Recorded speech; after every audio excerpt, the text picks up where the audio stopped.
Sardor Do'stxonov rahmatlari Scrum bo'yicha ya'ni ushbu metodologiya yordamida qanaqa qilib dasturiy mahsulot, dasturiy ta'minot loyihalarini boshqarishni tushuntirib beradilar.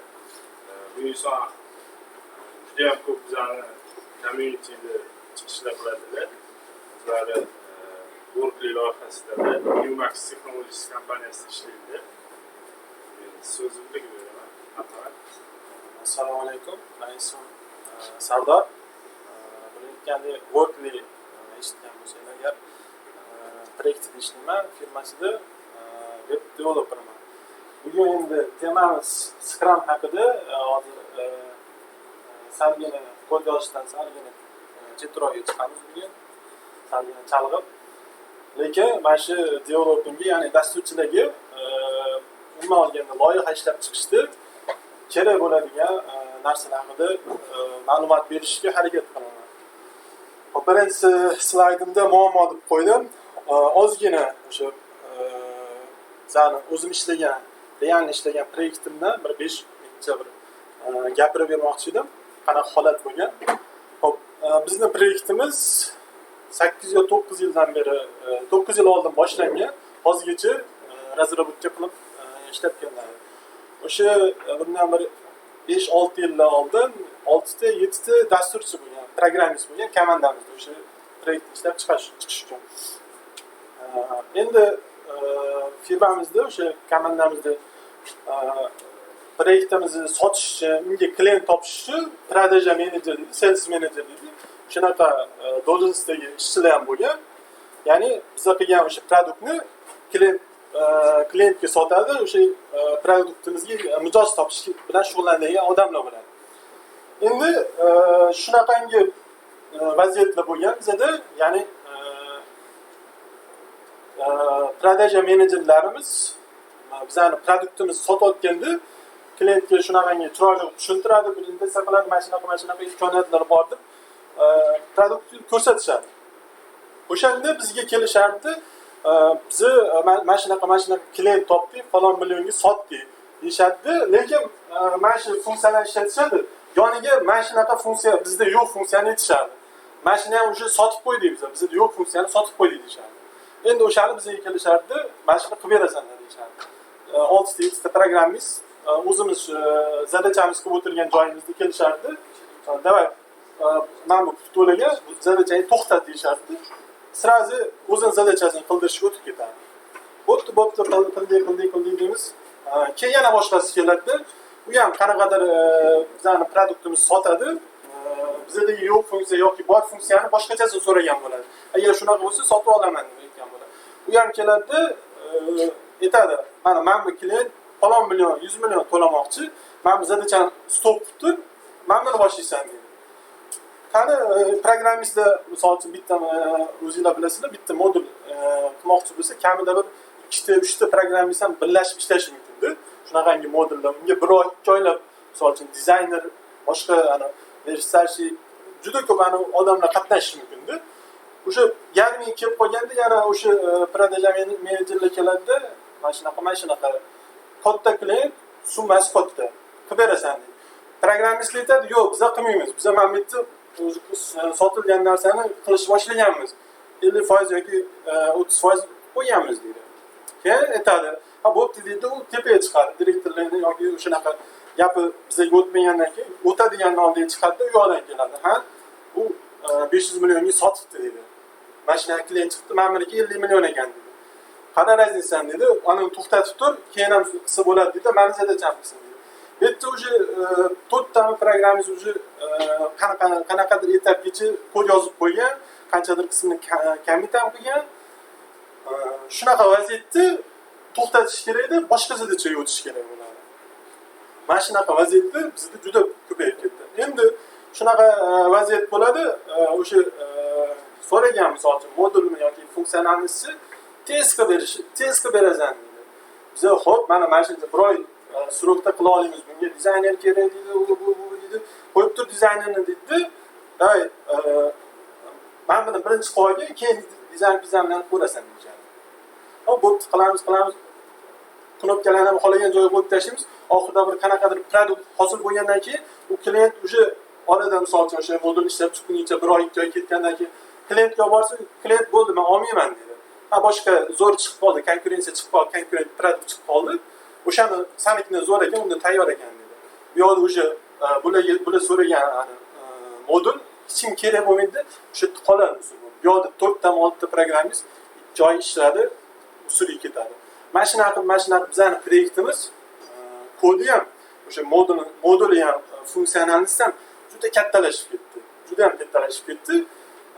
O'zingizlar bilasizlar, katta proyekt bo'lgandan keyin baglari ham katta bo'ladi, baglari ham ko'p bo'ladi. Sababi katta proyektni strukturasi o'zi katta bo'ladi, murakkab bo'ladi. Ba'zi oddiy misol uchun bazasini oladigan bo'lsa ham bitta tablitsiya misol uchun 10 ta 15 ta tablitsiya bilan bog'langan bo'ladi. Modullar bir-biri bilan bog'langan bo'ladi. Endi o'shanaqa har kim o'zini modulni qildirish uchun qo'shib tashlagandan keyin test qilib berish kerak. Bosim bo'lib turibdi tepada. Test qilib berish kerak deb, ana qaysidir joyini unutadi programmist. Endi odam chalg'itish faktor bu, unutadi yoki svязкаларni esda saqlab tura olmaydi. O'shanaqa holat bo'lgandan keyin уже proyekt kattalashib ketaveradi, oxir-oqibat proyekt zo'rg'a turadi, yo yopilib ketadi, yo shu bilan nimadir bo'ladi. Qisqasi kasha-malasha bo'lib, xuddi misol uchun mana shuna xonada bir 6 ta, 8 ta programmist o'tirdi tasavvur qilsak, mana shu bitta devorni polностью hammasi eshik. Kim kelsa keladi, men buni qilib ber, men bu klient ustingizda tura olaman, mana shunaqa. Men programmist, men buni qilib ber, tez bo'l. Sen bir hafta oldin aytding, tugatib beraman deb. Nimaga qilib bermading? Yo'q, bunaqa qilish kerak. Sal qiyin ekan, bunaqa joy chiqdi. Ya'ni tushunmaydi project menejerlar. Sababi sotib qo'ygan, pulni olib qo'ygan. Shunaqa kasha-malasha bo'lib turib, proyektimiz ochiq darvoza bo'lib qoldi. Ya'ni qizil chegaradan o'tib ketdi-da. Ya'ni bizga shunaqangi instrument kerak bo'ldi, shunaqa paytda. Bizning ishimizni o'sha barcha jarayonlarni, misol uchun klientdan kelgan talablarni yo bo'lmasam o'sha proyekt egalaridan kelgan talablarni, boshqa baglarni va kod yozishlarni, umuman olganda biror bir yangi funksiyani qo'shishlarni ishlab chiqishni tartibga solish uchun bizga instrument kerak bo'ladi. Sababi agar shunaqa qilmasak, bizning proyektimiz ahvoli chato, klientlar ham misol uchun bor proyekt kattalash bagga to'lib ketgan proyektdan уже ko'ngli sovuq bo'lgan, bor klientlar ham ketib qolish ehtimoli bor. Ketishni ham boshlagan. Ana o'shanaqa paytda bizga Agile degan, Scrum degan yondashuv metod deydi. Shu narsa biz topdik. Tayyor narsa, bundan bir 70-80 yillar oldin ishlab chiqilgan metod. Bu Scrum deb nomlanadi. Bu Agile oilasiga tegishli bo'lgan mana shunaqa proyektni boshqarishni, ishlab chiqishni boshqarishni usullaridan bittasi hisoblanadi. Agile haqida qisqacha aytib ketaman, sababi hozir Agile haqida ko'proq to'xtalsam, kamida bir yarim soat gapirishga to'g'ri keladi. Agile mana shunaqa loyihalarni ishlab chiqishni umuman olganda dasturiy ta'minot bo'ladi. Boshqa soha bo'ladimi? Mana shu protsesslar bilan ishlanadigan ishlarda qo'llaniladigan metodlar bor. Misol uchun Scrum bor, eng mashhuri Scrum, Kanban deganlar bor. Ko'pchilik eshitgan bo'lsa kerak. XP degan, Extreme Programming degan va shunaqa bir nechta turlari bor. Mana shularning yig'indisini hammasini Agile deb nomlanadi. Buni gibki metodlar deyishadi, gibki metodlar oilasi deyishadi.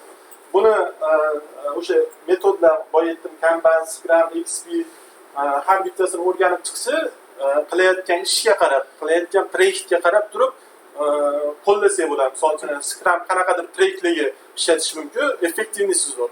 Misol uchun Kanban degani bu, uni qanaqadir proyektlarga ishlatish mumkin, o'sha sohada effektivni zo'r beradi. Ya'ni proseslarni, jarayonlarni tartibga solib, chotki effekt beradi. Xo'p, Scrum o'zi ma'nosi mana shu metodga nom qo'yishdi. Scrum deb nomlanishiga sabab mana shu jarayonni olishga regbi degan o'yin bor desanglarga. Regbi mana shu turishadi, har bitta o'yin boshlanishidan oldin mana shunaqa turib olishadi, to'p tashlashadi, mana shuni olib qochib ketib bir-biridan olib tepib gol urish kerak bo'ladi. O'sha o'yindagi mashq jarayoni skram deyiladi. Ya'ni komanda bu bir-biri mana shunday jips urib turish skram. O'shanda olingan. Hop. Skram dasturiy ta'minot ishlab chiqishdagi moslashuvchan yondashuvlardan biri. Buni aytdik.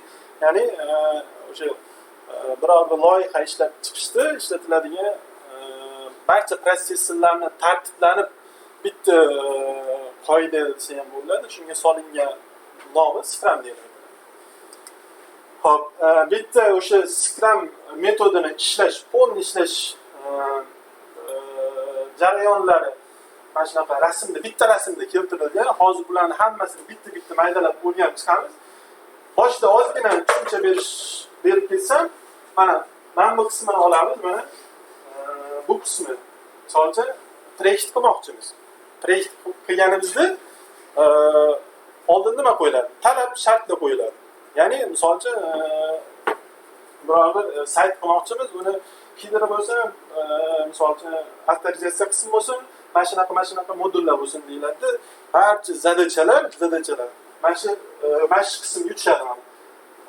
Product backlog deydi. Mana shu qismga prioritet bo'yicha tushiriladi. Keyingisi mana bu yerda teamga bo'lgan sprint planning meeting deydi. Scrum o'zi sprintlardan tashkil topgan. Sprint degani mana shu bitta bu bir haftadan 2 haftagacha yoki bir haftadan 4 haftagacha bo'lgan muddatda bajarilishi mumkin bo'lgan zadachalarni olib turib, o'sha oralig'ida qilish nimaga sikliga sprint deb aytiladi. Xo'p, endi zadachalarni spiskasini oldik, bitta sayt qilmoqchimiz. Umuman kattaroq proyekt qilmoqchimiz. Prioritet bo'yicha zadachalarni oldik. Undan keyingi etap proses o'sha men bir misol uchun 2 hafta deb olaylik. Bizning sprintimiz 2 hafta bo'ladi. 2 haftaning ichida mana shu zadachalarni komanda kelishib olib turib, misol uchun o'sha product owner deydi, ya'ni proyektning egasi va komanda o'tirib gaplashib, mana shu zadachalarni mana shu 2 haftaning ichida qilamiz deb gaplashib, kelishib olishadi. Vaqtlari qo'yiladi. Keyin bularni o'sha ikkita spiska qilinadi, konkret misol uchun prediktivlar bilan olinadi, kim qaysi birini zadacha qilinadi. Mana bu bo'limga tushadi va sprint boshlanadi. Ya'ni proyektda kod yozish boshlanadi. Misol uchun zadachalar tayyor. Misol uchun 100 ta zadachadan birinchi sprintda, birinchi 2 haftada 10 tasini qilmoqchimiz. 6 ta programmist bilan mana shu 2 haftalik vaqt ketar ekan deb oldik. Keyin bu yoqda mana sprint boshlanadi. 2 haftalik sprintda har kuni uchrashuv o'tkaziladi. Har kuni ertalab, misol uchun qaysidir vaqt tanlanadi. O'sha uchrashib muammolar haqida gaplashishni hozir bular hammasini batafsil yana tushuntiraman. Ana 2 hafta tugagandan keyin paket qilinadi. Qanaqa o'sha misol uchun magnitda 100 sizda 10 tasi tayyor bo'ldi. Tayyor bo'ladi, uni produktni egasiga ko'rsatadi va undan keyin keyingi jarayonlarga o'tiladi. Hop, endi bularni hozir hammasini bitta maydalab tushuntirishga harakat qilaman. Hop, Scrumdagi artefaktlar, ya'ni terminlar desa ham bo'ladi bu narsalarni. Scrumda misol uchun asosiy 3 ta artefakt bor. Product backlog, sprint backlog, burn down chart dedi. Product backlog nima? Product backlog bu aytganimizda biror bir projekt qilmoqchi bo'lsak, barcha zadachalar, barcha tasklar, misol uchun mana projekt boshidan oxirigacha bo'lgan zadachalar hammasi user story, umuman katta zadacha, kichkina zadacha hammasi product backlogda turadi, spiska qilinadi, ro'yxat qilinadi. Undan keyin sprint backlog deydi. Sprint backlog mana shu 100 ta 200 ta zadachada o'sha 2 haftaning ichida, sprint ichida bajarish mumkin bo'lgan zadachalar tanlab olinadi. Undan keyin bu yoqda burn-down chart hozir ularni ko'ramiz. Product backlog. Product backlog shu dasturiy ta'minot ishlab chiqishda barcha talablar hozir aytdim, ya'ni dasturiy ta'minot bo'ladi, produkt bo'ladi, ishlab chiqishdagi barcha zadachalarni spiskasi, ro'yxati. Hop, ro'yxat bo'lgandan keyin ro'yxat qanaqa tuziladi? User story degan tushuncha bor, sprintda. Hozir keyingi slaydda men user storyni ham gapirib o'taman. Prioritet bo'yicha saralanadi. Ya'ni o'sha product backlogda har bitta zadachani prioriteti bo'ladi. Ya'ni qaysi birini tezroq qilish kerak. Masalan, avtorizatsiyani qilish kerakda, avtorizatsiyadan o'tdida, lekin login qismi pastga tushiga olibdi. Bunaqa bo'lsa kerak, bu noto'g'ri hisoblangan bo'ladi. Avtorizatsiyani qildimi, registratsiyani qildimi, обязательно login qismi ham bo'lishi kerak. Mana shunaqa prioritetlarni to'g'ri qo'yib, mana shu produkt backlogga spiska qilinadi. Xo'p, hozir user storylar haqida ham gapiramiz. User storylar nima? Hop, user story mana shu zadacha desa ham bo'ladi. Zadacha ham katta kichikligi bor. Misol uchun, proyekt egasi aytadi, men deydi, adminka qilmoqchiman deydi. Bo'ldi, boshqa narsa yo'q aytdi. Adminka bo'lgani. Boshqa narsa demaydi, mana bu narsa adminka. Ya'ni katta bitta tema, bitta zadacha adminga. Endi uni ichida nima bo'lishi kerak? Epic deb aytiladi u narsalarga. Ya'ni adminkaning ichida обязательно misol uchun post qo'shish, userlarni ko'rish, yana nimadir post bo'limi, user bo'limi, yana nimadirlar bo'lim bo'lishi mumkin. Prosta mana shunaqa bitta misol user bo'lim, post bo'lim bo'ladi. Bo'ldi, boshqa narsa emas. O'sha bo'laklarga bo'linadi. Undan ham sal kichikroq bo'laklarga bo'linadi zadachalar.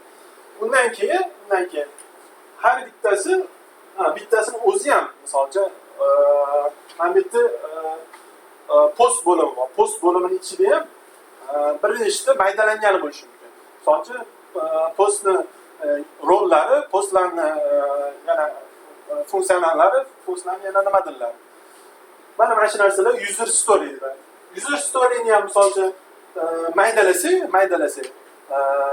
misol uchun post qo'shish, post edit qilish, post update qilish, mana shunaqa mayda bo'laklarga bo'lib product backlogga olamiz. Mana shu Agile sprintni eng aniq katta yutuqlardan biri hech qachon komanda yoki bitta programmist yoki ikkita programmist mana buni katta zadacha olmaydi. Hech qachon katta zadacha olmaydi. Sababi katta zadacha olgandan keyin uni baholash juda qiyin. Misol uchun men sizga adminkani qilib bering desam, sizga ma'qul nima, user qo'shish kerak nima, hech qanaqa ma'qulda uni baholab bering desam, siz aytasizlar, men 10 kunda deysiz, kimdir aytadi 8 kunda deydi. Lekin kod yozish boshlagandan keyin 15 kunda, 20 kunda o'tib ketishi kerak bo'lsa-da, o'shaning uchun Scrumda katta zadachalarni mayda zadachalarga bo'lish tavsiya qilinadi. Ya'ni iloji boricha 2 kundan oshmaydigan zadachaga bo'lish kerak deyilgan. Ya'ni maksimum 3 kungacha tavsiya qilingan. Endi shart emas, tavsiya qilingan.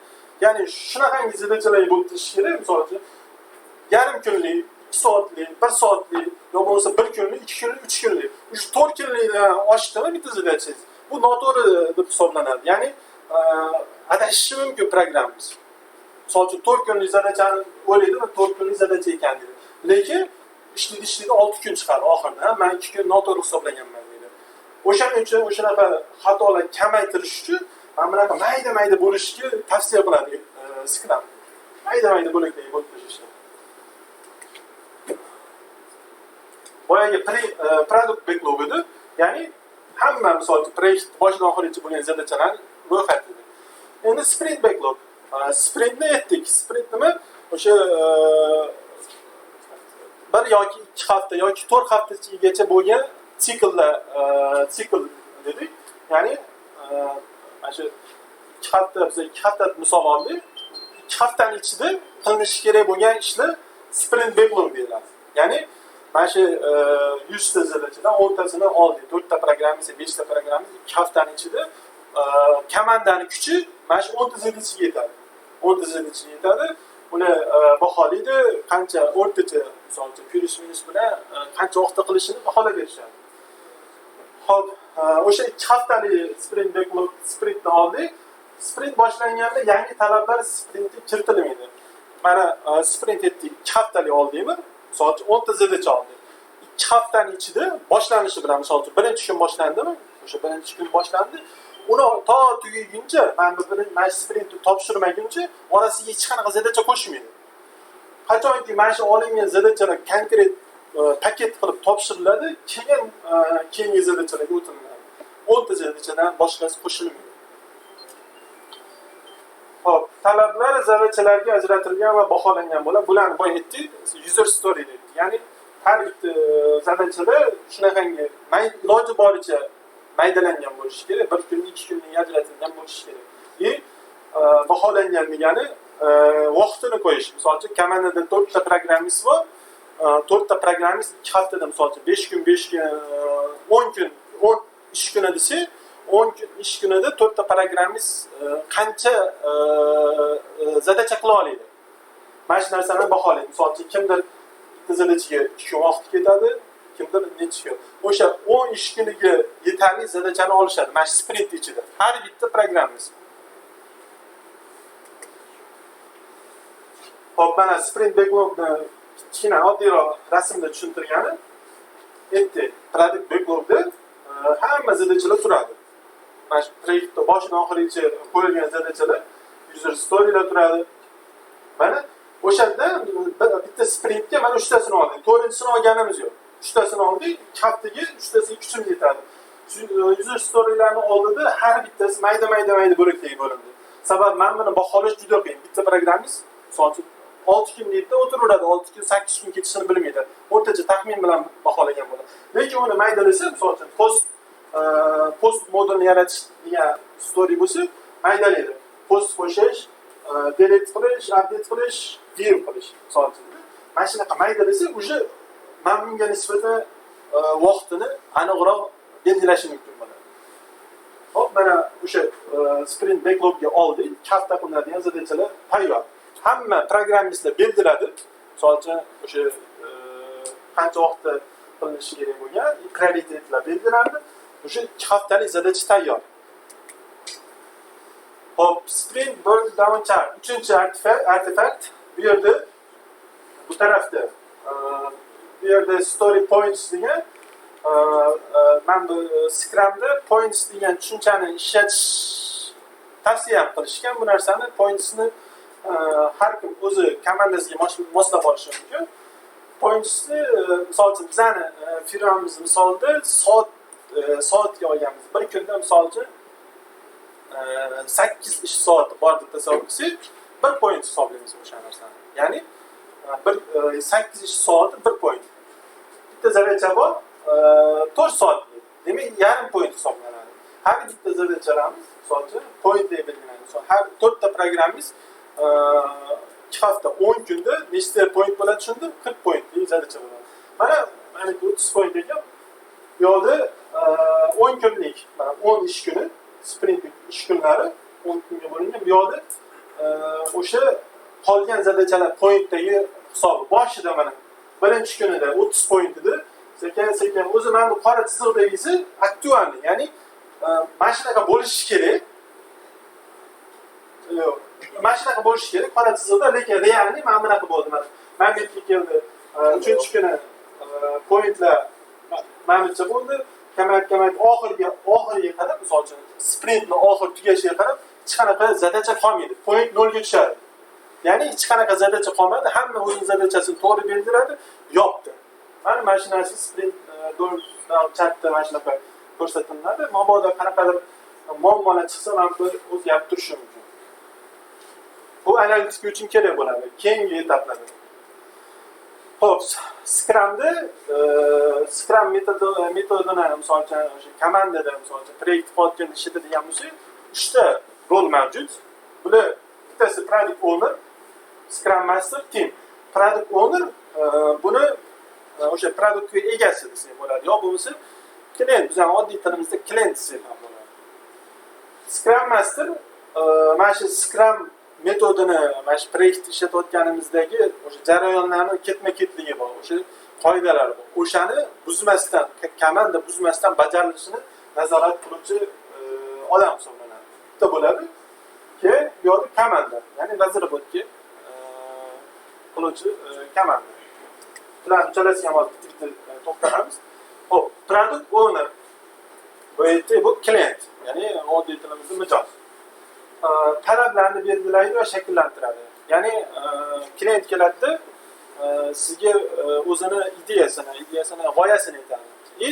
Aytgandan keyin uni mana shunaqa funksiyonalist bo'lishi kerak. Ya'ni boyagi epiklarni qo'yadi, user storylarni qo'yadi. Product owner o'sha zadachalarni yozib chiqadi, hammasini belgilab chiqadi. Hop, talablarni va har bir sprintdagi talablarni, darajalarini belgilaydi. Ya'ni qaysi zadachani birinchi qilish kerak. Misol uchun, adminga birinchi kerak yoki o'sha misol uchun novosti saytdagi postlarni listi birinchi kerak. Mana shu narsani qaysi birinchi qilish kerak degan narsani product owner belgilaydi. Sababi u produktning egasi hisoblanadi. proyekt ishlab chiqishdagi o'sha proyektdagi barcha mas'uliyat product ownerda hisoblanadi. Nimadir muammo bo'lsa, boshqa narsa bo'lsa, o'z bo'yniga oladi va hal qiladigan odam hisoblanadi. Hop, bozor bilan birgalikda harakatlanishga javob beradi. Bozor bilan birgalikda harakatlanish degani qanaqa? Misol uchun, biror bir produkt ishlab chiqildi, umuman olganda Agile'da, Scrum'da biror proyekt ishlab chiqildimi, sprint tugadimi yoki qanaqadir imkoniyat, funksiyonal ishlab chiqildimi, uni tezroq klientga, foydalanuvchiga yetkazib berishga harakat qiladi. Sababi bitta paket modul paydo bo'ldimi, yetkazadi, tezda undan aktiv fikrlarni oladi. Ya'ni qulaymi, qulay emasmi, qayerda noto'g'ri qilindi, to'g'ri, hamma fikrlarni oladi, keyingi sprintni qo'yadi, yana ham yaxshilashga harakat qiladi. Mana bu Scrumni asosiy mana shu plyus taraflaridan mana shu bitta shu. Endi bozor bilan birgalikda harakatlanishga javob beradi. Ya'ni yana misol aytaman. Hop, Microsoft Word 2013 ni ko'pchilik bilsa kerak. Bundan kamida 7-8 yil oldin hamma o'sha Word 2013 da ishlardi. Payt internet hali unaqa ham rivojlangandi, lekin hozirgi emas edi. Keyin oradan 1-2 yil o'tdi-da, konkurentlar, texnologiya rivojlangandan keyin bu yoqda internet orqali onlayn bir vaqt o'zida bir nechta odam dunyoning boshqa chekkasida o'tirib ishlab turib bitta faylni ustida ishlaydigan instrumentlar paydo bo'ldi. Ya'ni Google Docs desang, misol uchun. Google Docs misol olsak, ana texnologiya rivojlangani uchun ana Microsoft Word 2013 qolib ketdi. Sababi nima deydi? Bu yoqda texnologiya rivojlangandan keyin o'sib ketdi bu taraf. Ana Scrum ham Agile'da ham, Scrum'da ham mana shu narsaga juda yaxshi qaraydi. Ya'ni yangi chiqayotgan texnologiyalarni tezda foydalanish va foydalanuvchiga yetkazib berishga harakat qiladi. Ya'ni misol uchun plan bor edi, bitta sprint bajarildi, ikkinchi sprintni hali boshlanmagan, lekin qanaqadir planlar bor edi, mana shularni qilishingiz mumkin. Lekin o'sha paytda qanaqadir texnologiyalar eshitib qolishdi, mana shunaqa qilsa bo'ladi degan eshitib qolishdi, ular sразу planni o'zgartirish. Scrumda mana shunaqa narsa bor. O'shaning uchun bu gibki deyishadi, egiluvchan deyiladi. Bu yoqga o'ziga nima deydi? Bozorga qarab ketaveradi. Foydalanuvchiga yetkazib bersa bo'ldi tezda. O'shaning uchun product owner o'sha texnologiyalar bilan, bozor bilan, klientlar bilan ishlaydigan odam hisoblanadi. Bu yoqda fikrlarni oladi, texnologiyani oladi, zadacha qo'yadi. Bitta odam, komanda proyektda bitta odam product owner bo'lishi mumkin. Ya'ni proyektning egasi bo'lishi mumkin. Endi ikkita odam ham bo'lishi mumkin. Ikkita odam bo'lganda ham ularning orasidan bittasini asosiy qilib tanlab olish kerak bo'ladi. Sababi ikkita odam bo'lgandan keyin misol uchun bitta funksionalist bo'lsa, chashka deylik, chashka ishlab chiqarmoqchi bo'lsa, bittasi bitta product owner aytadi, menga to'rtburchak chashka kerak deydi, bittasi aytadi, menga silindr chashka kerak deydi. Ikkalasi bir-biri bilan tortishib o'tiraveradi. Sababi ikkalasi ham product owner. O'shaning uchun Scrumda bitta, agar mabodo ikkita product owner bo'lsa, bittasini asosiy qilish kerak bo'ladi. Ikkalasidan bittasi mana shuni qilasan deb aytishligi uchun. Hop, product owner xususiyatlari. Hop, product owner обязательно bu o'sha proyektda ishda qatnashish kerak. Majbur. Agar qatnashmasa, uni komandadan chiqartirish kerak. Sababi u odam kerak yo'q. Sababi u odam komandaga zadacha beradi, talab shartlarni u odam qo'yadi. Prioritetlarni ham u belgilaydi. Hop, ikkinchisini ham aytdik, talab va shartlarni to'g'ri qo'ya olish kerak. Ya'ni o'sha aytganimizdek, chashkani to'rtburchak yoki silindr qo'yish. Product owner to'g'ri tanlay olish kerak. Mana shu to'rt burchak tanlaganda, mana bu suv ichganda mana bu yerda botmasligi uchun silindrni tanlab olish kerak. Ya'ni to'g'ri tanlab olish kerak. O'shaning uchun mana shunaqa xususiyatlar bo'lishi kerak. Hop, ikkinchi rolimiz bu Scrum Master. Hop, Scrum Master Scrum prinsiplarini to'g'ri ishlashini nazorat qiladi. Ya'ni boya aytdik, sprint backlogda zadachalar bor. Undan product backlogda polniz hamma zadachalar bor. 2 haftalik zadachalar sprint backlogga tushdi. Sprint boshlandi. 2 haftaning orasida meetuplar bo'ladi deydi. Hozir meetuplarga kelamiz.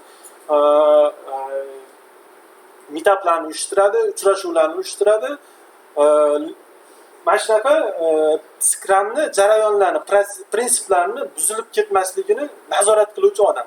Bu odam kodga aralashmaydi. Hech qanday kodga aralashmaydi. Zadacha bermaydi. Masalan, programmist kelib, "Sen mana bu zadachani qil" yoki "Men buni qilishim kerak" degan narsani aytmaydi. Bunaqa huquqi yo'q. Bu faqat mana shu prinsip o'sha jarayonlarni nazorat qilib turadigan odam hisoblanadi. Hop, jamoaning ishini tashkil qiladi va uni zarur bo'lgan barcha narsalar bilan ta'minlaydi. Buni hozir bir qismini aytdik. Ya'ni o'sha 2 haftalik sprintda nima programmistlarga, komandaga mana shu sprint tugatish uchun nima zarur? Barcha daniylarni, boshqa narsalarni mana shu Scrum Master tayyorlab ta'minlab beradi. Scrum Master doimo jamoa tarafda bo'ladi. Jamoa tarafda bo'ladi va uni iloji boricha jamoaning effektivligini, samaradorligini oshirishga harakat qiladi. Bu nima degani? O'sha sprintda o'sha prinsiplarni agar to'g'ri olib borsa, ham nazorat olib borsa, o'sha sprint qoidalari bilan komanda yursa, moliyada effektivlik oshadi. O'shancha ishlab chiqilgan bu Scrum. O'shancha Scrum Master ahamiyatga ega inson bo'ladi. Faqat bitta odam, komandada bitta odam Scrum Master bo'la oladi. Hop. Bularni hozir hammasini aytdik, ya'ni ishni tashkil qiladi, komandadagi programmistlarga yoki ishchilarga hech qanaqa zadacha qo'ymaydi. Men buni qilishim kerak deb majburlamaydi ham. Umuman olganda komandani o'zi o'sha sprintga mas'uliyatni bo'yniga oladi. Mana shu sprintni komanda boshida olingan 10 ta zadachani bu yoqda paket qilib chiqarishga mas'ul odamlar hisoblanadi. Komanda. Hop, uchinchi rol bu team, ya'ni jamoa, komanda. Komanda hamma ishga qodir. Ya'ni komandada har xil odamlar bo'lishi mumkin. Kimdir dizayner, kimdir versash, kimdir Android, kimdir backend, frontend farqi yo'q. Hammasi mana shu komanda hisoblanadi. Bir-birini o'rnini bosa oladi. Misol uchun ikkita backend programmist bor. Bular misol uchun qanaqadir vaziyatda qilolmay turgan bo'lsa, bular shatda o'rniga o'tirib davom ettirib keta oladigan darajada, bunaqa bir-birini o'rnini bosa oladigan programmistlardan tashkil qilib. Endi komandani hamma tushunadi. 4 ta 10 kishidan iborat. Bitta aynan nimaga 4 ta 10 ta kishidan iborat deyildi? Scrum yondashuvidan, ya'ni Scrum metodidan foydalanish uchun iloji boricha 4 tadan kam bo'lmagan komanda bo'lishi kerak.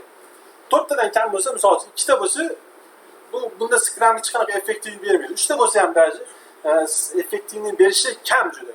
Sababi kimdir product owner bo'ladi, kimdir Scrum Master bo'ladi, bitta odam komanda bo'lib qoladi. Endi tasavvur qilinglar, zadachalarni kim point qo'yadi, bitta odam ishlaydi. Bitta odam ustida ikkita odam nazorat qiladi. Bittasi product owner, bittasi Scrum Master. Ani mana bu ishda o'tirish kerak. O'shaning uchun iloji boricha minimum 4 ta odam Scrum ishlatmoqchi bo'lsa, 4 ta odam bo'lishini tavsiya qilaman. 4 tadan yoki ketaveradi, 10 ta, 15 ta xalq qiladi. Jamoa qaror qabul qila olmaydi. Nimaga buni yozdim? Sababi biror bir zadachani qilish yoki biror bir funksional imkoniyatni qo'shishi jamoa hal qilmaydi. Buni product owner vazifasiga kiradi. Ya'ni zadacha qo'yish yoki mana shu zadachani qilishimiz kerak deb prioritet qo'yish yoki tanlab olish product owner vazifasi. Jamoa hech qanaqa bu yerda mana shuni qilishimiz kerak deb aytish huquqi yo'q. Hop, loyihani ishlab chiqishda sprintlarga javobgar. Buni boya aytib o'tdim, ya'ni 2 haftalik zadachalar, 10 ta zadacha misol uchun oldik. O'shalarni bajarib, 2 haftaning ichida oxiriga yetkazib topshirishga komanda javobgar hisoblanadi. Hop, Scrum'da jarayonlar, ya'ni protsesslar deydi. 4 ta asosiy jarayon mavjud. Birinchisi sprint planning meeting, ikkinchisi daily meeting, uchinchisi sprint review, to'rtinchisi retrospektiv. Hozir bularga bitta to'xtalamiz. Hop, rasmga qarasanglar, bu sprint planning meeting. Bu nima? Boya aytdik, product backlog'da produktni boshidan oxirigacha bo'lgan tasdiqlar, zadachalarni spiskasi turibdi. Mana backlog'da hamma ideyalar hammasi turibdi. Mayda zadachaga hali bo'linmadi. Sprint o'sha 2 haftalik boshlanishidan oldin komanda va product owner, Scrum Masterlar ham qatnashishni qilinadi. Bitta yig'ilish qilinadi. 5 soatdan 8 soatgacha bo'lgan yig'ilish bo'lishi mumkin. O'tirib, mana bu yerda prioritet bo'yicha zadachalarni olishadi. Обсуждение qilishadi, qanaqa qilinadi, qanday qilinadi. Komanda mana shu sprint planning meetingda vaqtlarni belgilash kerak. Misol uchun, mana shuncha prevenni vaqti belgilayman. Mana shu vaqtda qila olaman dedi.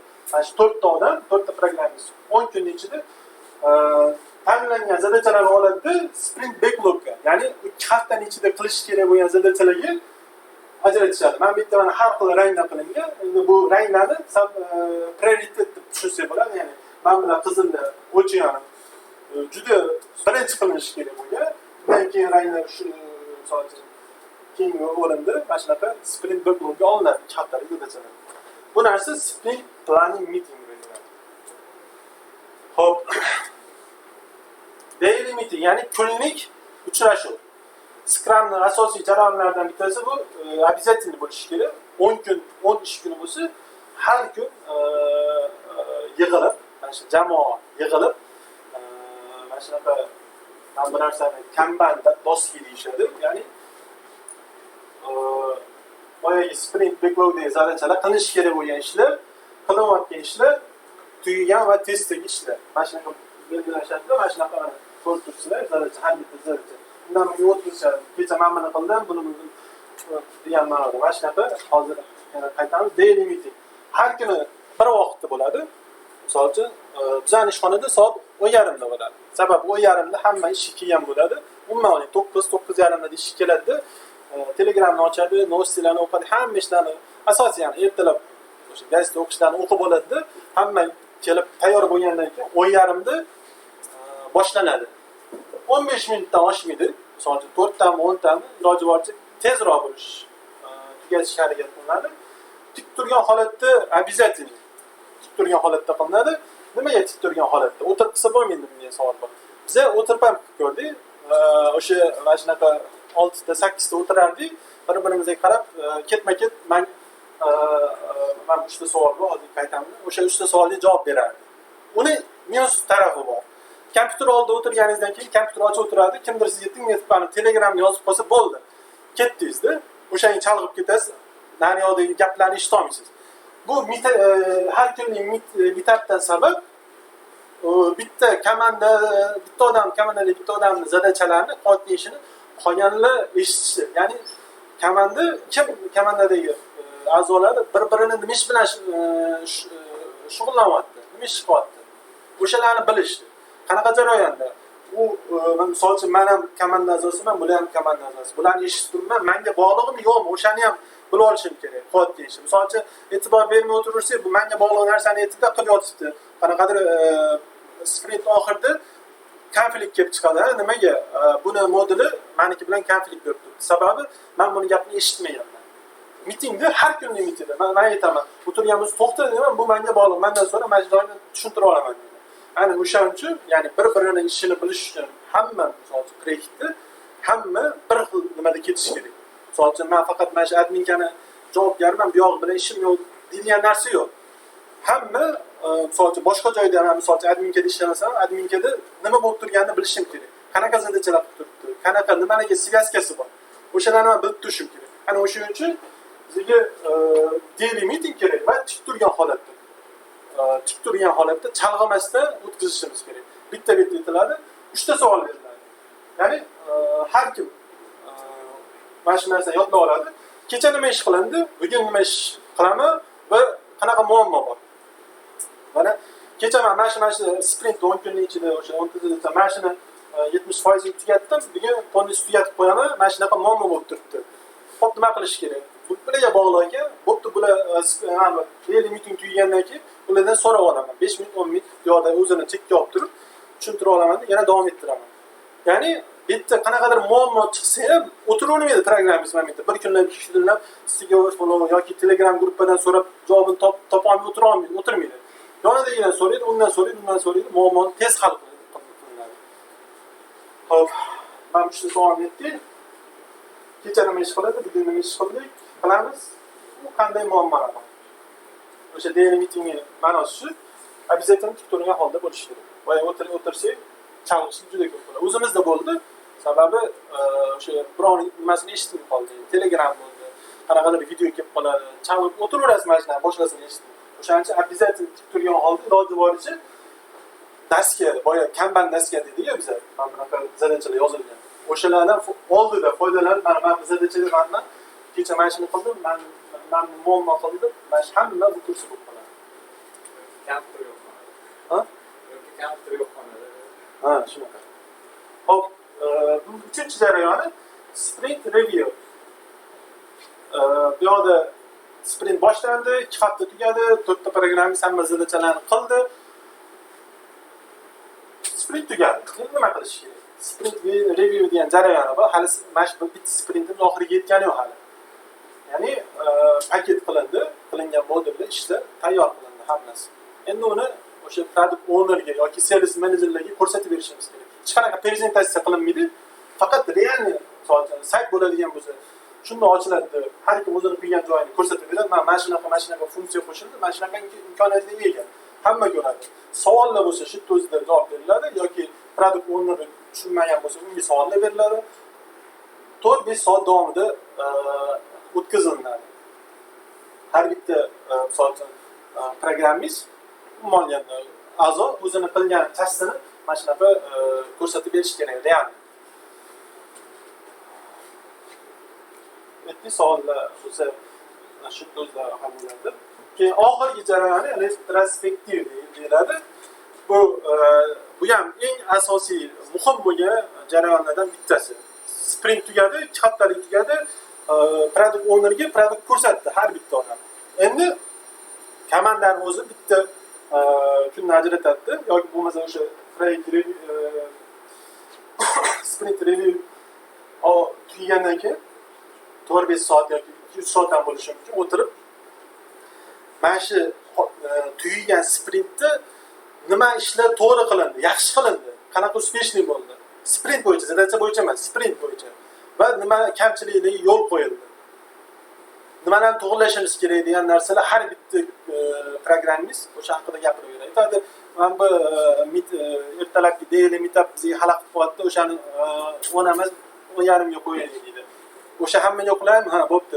Keyingi sprint o'shani qo'llab ko'rishadi. Mana shunaqa sprintni jarayonlari bo'yicha, ya'ni keyingi sprint yaxshilash uchun, effektivnessini yana oshirish uchun обсуждение qilishadi. Hamma yaxshi tarafini, yomon tarafini.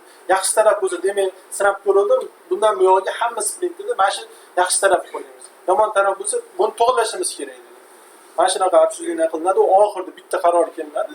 Keyingi sprint boshlanishiga o'sha narsalarni qo'llanishadi. Ya'ni oldingi sprintdan ham yaxshilash uchun o'sha retrospektivadagi qarorlar qo'llaniladi. Hop. Shulardan iborat. Savollar bo'lsa?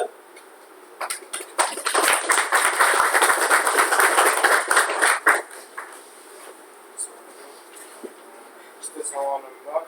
Birinchisi, masalan, product owner bilan Scrum Master koderlar ishiga aralashib ketadi. Yo'q. Hop. Shunaqa vaziyat bo'lishi mumkinmi? Masalan, product owner bilan koder bitta odam bo'lishi.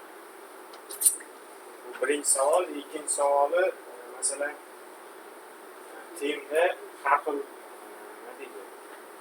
Kuchli odam bo'lishi mumkin-ku. Masalan, kimdir ishini tez bitirib qo'yishi mumkin yoki sekin.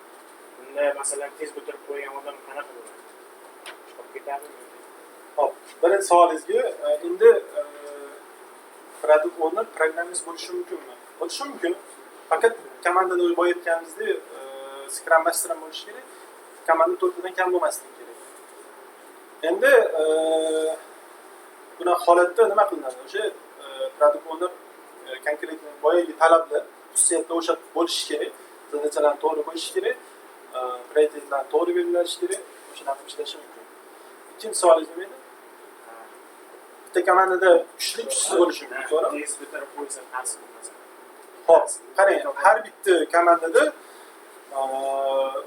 har bitta odamni o'zi kunlik meetup bo'lgandan keyin uni kuchi bilinib qoladi. Misol uchun bir hafta, 2 hafta ishlagandan keyin, misol uchun keldi, kecha men mana shuncha qismini qildim deydi.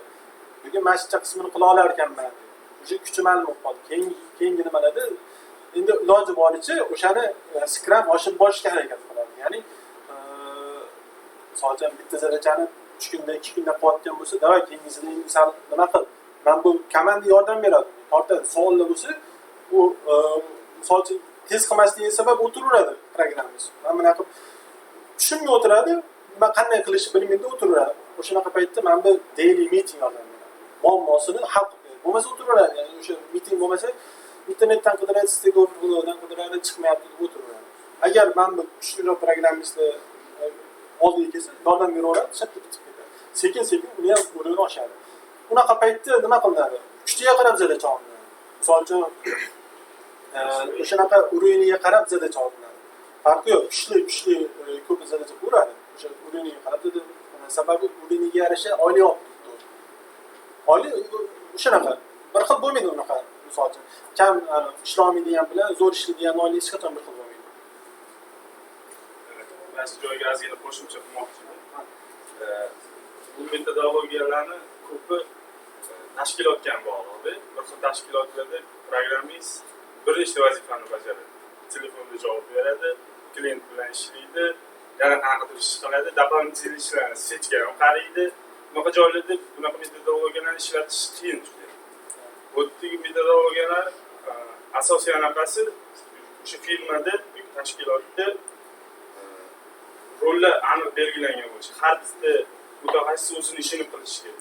Alohida administrator, alohida texnik vazifani yozadigan, alohida klient bilan ishlaydigan odam bo'lishi kerak. Bu hammasi pul. Hammasiga alohida oylik to'lash kerak. Misol uchun kichkina tashkilotlarda buni ishlatish juda ham qiyin. Chunki fizически ulgura olmaydi odam. Hammasini o'zini nafasida ushlash. Ishlatmoqchi bo'lsa ham boyagidek rollarga tegishli bo'lgan komanda bo'lishi kerak. O'shanaqa odamlarni olib ishlatib oladi. Agar ularni olmasa, bular ekranga ketganda effekt bermaydi, hech qanaqa effekt bermaydi. O'sha firmalarda odatda har bitta lavozimga olinayotgan mutaxassislarni sinab olishadi, darajasini aniq belgilashadi. Ya'ni juniormi, middlemi, seniormi shu darajasiga qarab vazifani taqsimlashadi. Shunda siz so'rayotgan muammo chiqmaydi. Chunki o'sha berilayotganda qo'lidan nima kelishi aniq bo'ladi firma uchun. Tashkilotga juda ham bog'liq metodologiyani ishlatish. Praktikadan bilamiz, o'rnida ko'proq klientlar bilan ishlaydi, taklifdan ko'proq klientlar oladi. Sales menejerlarni oladi. Keyin yana mana holat bo'ladi, dasturchilar o'zi ishlatayotgan texnologiyani versiyasini yangilamoqchi bo'ladi. Yoki kodida o'zi biladi, xato qilib yo'qotga yozgan, ishlab turibdi, optimizatsiya qilmoqchi bo'ladi. Bunaqa narsalarni kim hal qiladi? Sprintda qanchalik shunaqa zadachalar qo'shsa bo'ladi. Ya'ni umuman olgan kodni yaxshilash uchun, to'g'rimi? Kodni yaxshilash bunday qaranglar, biznesga zarar deb o'ylashadi, sababi vaqt ketadi, boshqa narsa ketadi. Hop, bu narsa bizda ham juda ko'p muammo, haqiqatdan muammo. Misol uchun yangi texnologiyani ishlatish, yangi versiyani ishlatish, nima deydi? O'sha product ownerni rozi qilish, unga yetkazib berish, tushuntirish juda qiyin narsa. Sababi buni yangi texnologiya, yangi versiyani qilib foydalanishga yetkazishga vaqt ketadi. O'sha vaqtga men bu product owner o'ylaydi, boshqa yangi narsalar qilsa bo'lardi, pul keltiradigan narsa qilsa bo'lardi, pul qilsa bo'lardi deb o'ylashadi. O'shaning uchun product ownerni iloji boricha haqiqatdan unga dokazat qilish kerak. Agar shuni qilmasak bo'lmaydi, qanchadir muddatdan keyin buni strok tugaydi yoki deprecatsiya bo'ladi, bizga zarar bo'ladi. O'shanda biz hozirgi misol bir oy ketkazadigan vaqt emas, u yoqda o'sha yerga borgandan keyin 6 oy misol 7 oy ketishi mumkin deb mana shunaqa faktlar bilan keltirib tushuntirish oldiga qo'yish kerak. Boshqa menimcha unaqa nimasi yo'q. Faqat klientlardan qaytib keladigan sekin ishlayotgan qolib o'shandan keyin yig'iladi. O'sha sekin ishlayotgan har bitta muammo bitta muammo bo'lsa, sразу uni hal qilinmaydi. Bitta ikkita klient yig'ilgan bo'lsa, o'zi prioritet oshib boradi. Agar siz aytgan o'sha ko'paysa, sразу vaqt kelgan bo'ladi o'sha narsani to'g'irlash. klientlar qaytib keladi, produkt o'rniga tushunish qiyin bo'ladi. Endi shu o'zingiz bilasizda, hali u productionga chiqib klientlardan o'zi olib o'sha narsani ochiqchasiga mana shunaqa nima qilganman deb men o'zim fikrim qo'yib mana shunaqa ashibga qilganman yoki noto'g'riroq qilganman, o'shani to'g'rilaylik. Mana shunaqa deb yaxshilab tushuntirib o'sha produktni sprintga qo'shtirishga rozi qildirish kerak. Iloji boricha. Uzoqqa bormaydi bo'lmasa. Bizlar sharoitda misol klientlar ham hali endi ma'lum metodologiyalar hammasi chet elda ishlab chiqarilgan, o'ylab chiqarilgan, necha yillardan bir обработка qilingan. O'tdagi klientlar ham o'sha urovini yetarli. Misol uchun O'zbekistonda Pakrademeri Yumax texnologiyasiga o'xshagan kompaniyalarda mana shunaqa treylerlar hozir qo'yilyapti, ya'ni ish uslublari. Ishlab chiqaradi. Ular klientlari ham shunga yarasha qanday urovini bor. Ya'ni hozirgi bizning yurtimizdagi ko'p klientlarga siz kodingizni yozgan sifat, ertaga сопровождениеsi osonligi qiziq emas. Taka bo'lsin, sut bersin, hozir ishlasin, mana shunaqada hozir. Hali klientlarning urovini ham bu darajaga ko'tarilgan chet elda talab qo'yadi kompaniyalar. Bizning kodimiz oldin unit testlari bo'lsin, обязательно hammasida standart bo'yicha yozilsin deb klientlar qo'yadi talabni. Bizda hozir Numaxga o'xshagan kompaniyalar sekin-sekin lider qilishyapti, klientlarni ham o'rgatishyapti shunaqa narsaga, shunaqa talablar qo'yishga, shunaqa sifatli kod yozishga. Bu yerda hammasi bir-biri bilan o'zini bog'liqda. Buning uchun o'sha Scrumni produkt owner ham yaxshilab tushunib yetgan bo'lishi kerak-da. Produkt owner ham salgina taraflarni kodga ham qiziqib, kodga emas, ya'ni umuman bu yoqda jarayonga ham salgina qiziqib tushunib yetadigan odam bo'lsa, nur ustiga a'lo nur bo'ladi. Boyagi menga chashka kerak, u yoq bilan qiziqib, to'rtburchak bilan chashka kerak deydigan bo'lsa, u qiyin unaqa produkt owner bilan ishlash. Salgina o'sha panelkasi Scrum ishlatyaptimi, demak, uni urovini sal teparoqda. Produkt ownerni ham shunga yarasha tanlash kerak, iloji boricha. Yo, o'shanga o'qitish kerak, shunaqa qo'llarni ustidan qo'llash kerak.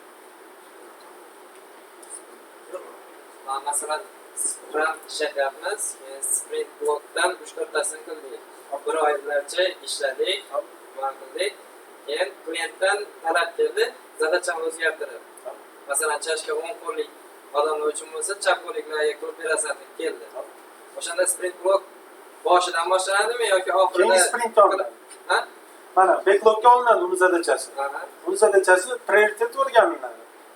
Prioritet o'rganiladi qanaqa? Haqiqatan misol uchun u klientni bitta o'shanda noqulaymi yo boshqasida ham hammasi o'rganiladi.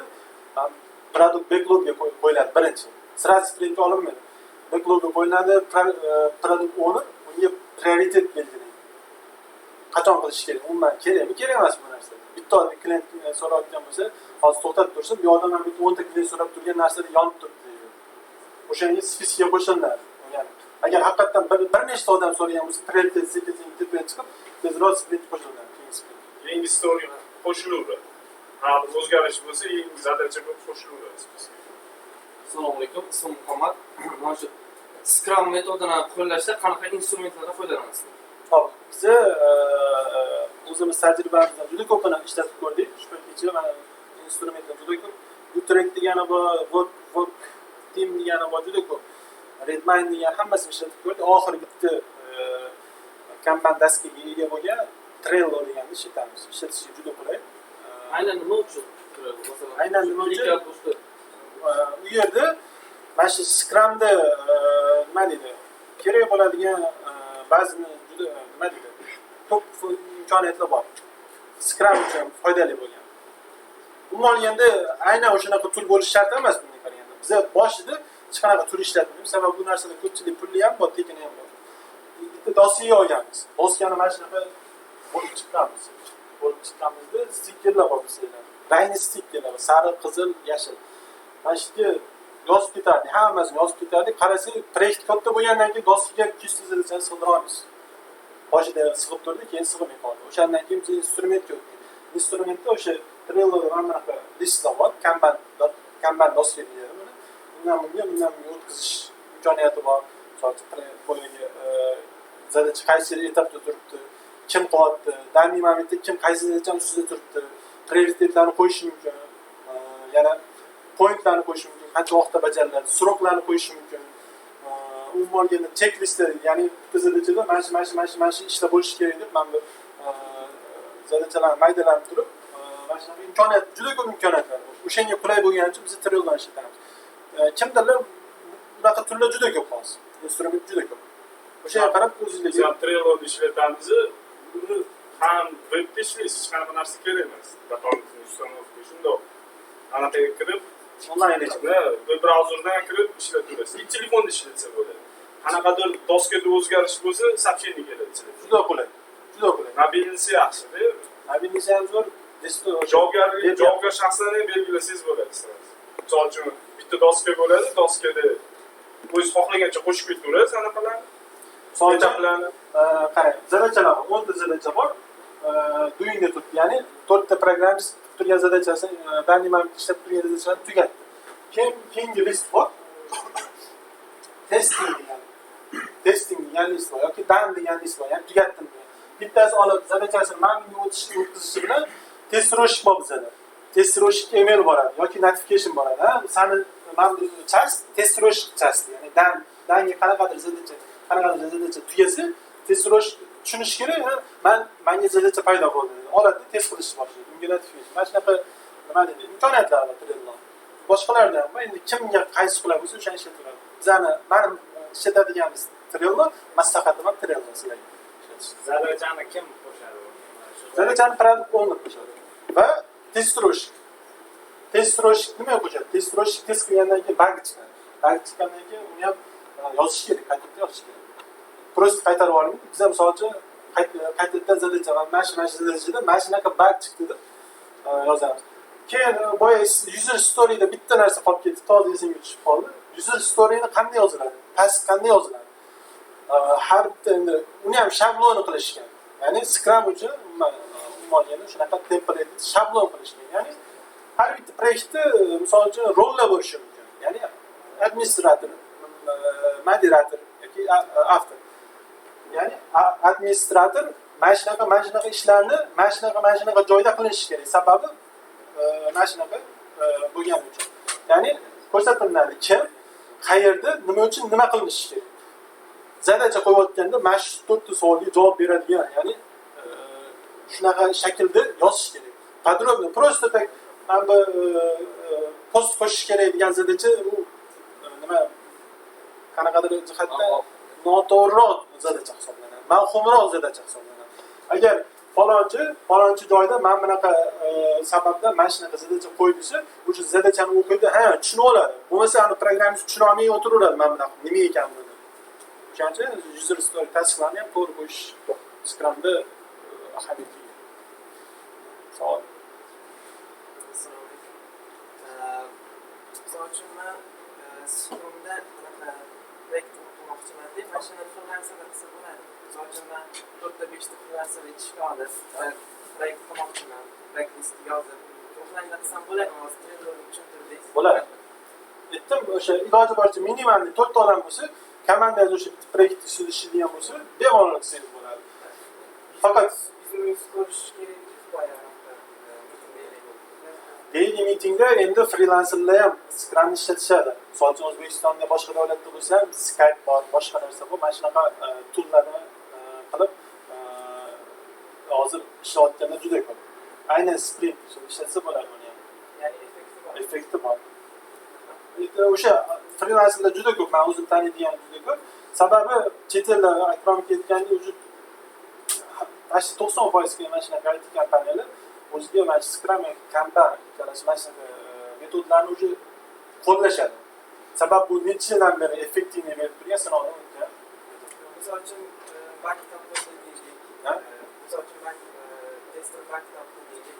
Unda backga report qilgandan keyin backlogga ta'sir qiladimi yo haftalik ajalni o'tkaziladi? Endi qarang, sprint ichida mana bunaqa narsa bor. Bitta zadachani sprintni 3-kuni qildida, hali bu yoqda 7 kun bor. Sirasi danga tashlaydi, testировщик uni testlash boshlashi mumkin. Agar sprint tugamaguncha mana bu yana qaytaraveradi. Mana bu to'g'rilab, hali to'liq bo'lmadi deydi. Bu misol uchun уже o'tib bo'lib tekshirib bo'ldi. Misol uchun avtorizatsiyani qilib bo'lishdi. Avtorizatsiyaga misol uchun yangi maydoncha qo'shdida, keyin shu maydonchani qo'shgandan keyin eski feature buzilib qolgan bo'lsa, undan nima qiladi? hop, eski iloji boricha mana bu исключение holat. Misol uchun nimaga ta'sir qo'yadi?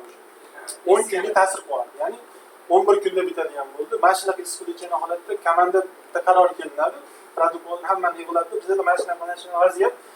Bir kun ichida biz bu narsani tugata olamiz. Bir kun qo'shishga majburmiz deydi. Bir kun sprint cho'zishadi. Bu исключение. Yangi backlogga ta'sir qilmaydi. Yo'q, sababi bu narsasi sprint nima qilish kerak? Sprintni paket qilib berish kerak. Ya'ni tayyor produkt berish kerak har bitta sprintda. Agar uni nima deydi, bug bilan chiqarib yuborsa, уже katta minus bo'lib ketadi. O'shaning uchun исключение holat. Bu mana shu holatda Ya'ni komanda bilan kelishib bir kunga, ya'ni mana shu tez hal qiladi. Ya'ni yangi feature qo'shilsa, eski feature buzadigan bo'lsa, unda uni productionga chiqarmasdan orqaga уже sprint boradi. Bu narsa o'zi boshida xato qilingan bo'ladi. Agar shunaqa qilingan bo'lsa, sababi sprint planningni bu narsani shunday qilish kerak. 5 soatdan 8 soatgacha, bir kun degani. Bir kun ichida, mana shu 10 kun ichida qilingan hamma komanda qanday qilinadi, boya aytgandek, tasqlarni mayda-maydalarga bo'lib tashlash kerak. Qanday qilaman, o'sha mayda aniq bo'lib qo'ygandan keyin bu narsa nima deydi? O'sha joyda nima deydi? Paydo bo'lib qolgan bo'lishi kerak. O'sha joyda muammo aniq bo'lgan bo'lishi kerak. Agar o'sha joyda noto'g'ri qilgan bo'lsa, boyagi retrospektivada mana shu narsa ko'tariladi. Biz mana shu joyda noto'g'ri planning qilganmiz, noto'g'ri nima deydi, tasdiqlagan bo'lganmiz, noto'g'ri qo'yib qo'yganmiz deydi. Keyingisi o'shani to'g'rilash. Sprintni maqsadi har bitta sprintda siz ishlaydigan narsa chiqarishingiz kerak. Siz ishlaydigan narsa chiqarmagunizcha sprintingiz tugadi. Ishlaydigan narsa chiqarasiz, har bitta sprintda klient o'sha o'rnidan ushlab bo'ladigan narsa bo'lishi kerak. Bu xatoli narsa bo'lsa, tuzatmagunizcha sprintingiz tugadi. Hozir biz shu metodologiyani faol ishlashyapmiz. O'zbekistonda men biladigan 3-4 ta kompaniya boshlayotgan, katta kompaniya. Misol uchun, bizning o'zimiz Emax'da ham 4 ta proyekt bo'lsa, 3tasida mana shu sprint Scrum ishlatiladi. Misol uchun, bizning Workday, MyTaxi Express.da dastavkada mana shu Scrum ishlatiladi. Hozir men biladigan datasetda ham ishlatishadi bu narsani. Yana boshqa nimalar ham bor. Firmalar ham ishlatishadi. Assalomu alaykum. Sprint bo'yicha loyiha misolida savol bermoqchi edim. Deylik, ERP sistema, buxgalteriya razdeli bor. Buxgalteriyada yana podrazdellar. Misol uchun, deylik, faktor o'shaydigan razdel bor. Kontraktlar, shu faktor to'g'risida o'shaydigan razdel bor. Deylik, va ishchilar oyligini hisobladigan razdel bor. Shu, mana shu buxgalteriyani bitta katta sprint bo'lgan yaxshimi yoki har bir podrazdellarni o'ziga alohida sprint bo'lgan? Endi mana shu boya aytganingizdek modul olaylik, bitta buxgalteriya deb olaylik. Uni hozir qancha vaqt buxgalteriya degan bilan bilmaysiz qancha vaqt qilish. Albatta maydalash kerak. Siz aytgandek podrazdeliyani har bittasini maydalab zadachalar bo'lib chiqish kerak. Ya'ni o'shandagina vaqt kelib chiqadi. Misol uchun 1 oy bo'lishi mumkin. 1 oy ichida to'liq tugashi mumkin. Demak, bitta 4 hafta bo'lyapti 1 oyda. Demak, buni bitta sprint qilsa bo'ladi. Ya'ni buxgalteriya degan modulni bemalol chiqarsak bo'ladi. Bitta sprint. Bitta alohida. Agar yo 1 oyda emas, 2 oyga cho'ziladigan yoki 3 oyga cho'ziladigan bo'lsa, u endi boyaga maydalangandan keyin sekin prioritet bo'yicha etap 2 ta 3 ta sprintga bo'linadi. Scrumda iloji boricha bir oygacha ham unaqa tavsiya qilinmaydi. 2 hafta, o'rtacha 2 hafta, 3 hafta tavsiya qilinadi. Demak, объемdan kelib chiqadi. Объемdan, ish объемdan. Ish объемini aniqlash uchun bu yerda maydalash kerak zalachani. Bo'lgan. Katta zalachani olib qo'ymaydi hech qachon. Faqat maydalash kerak.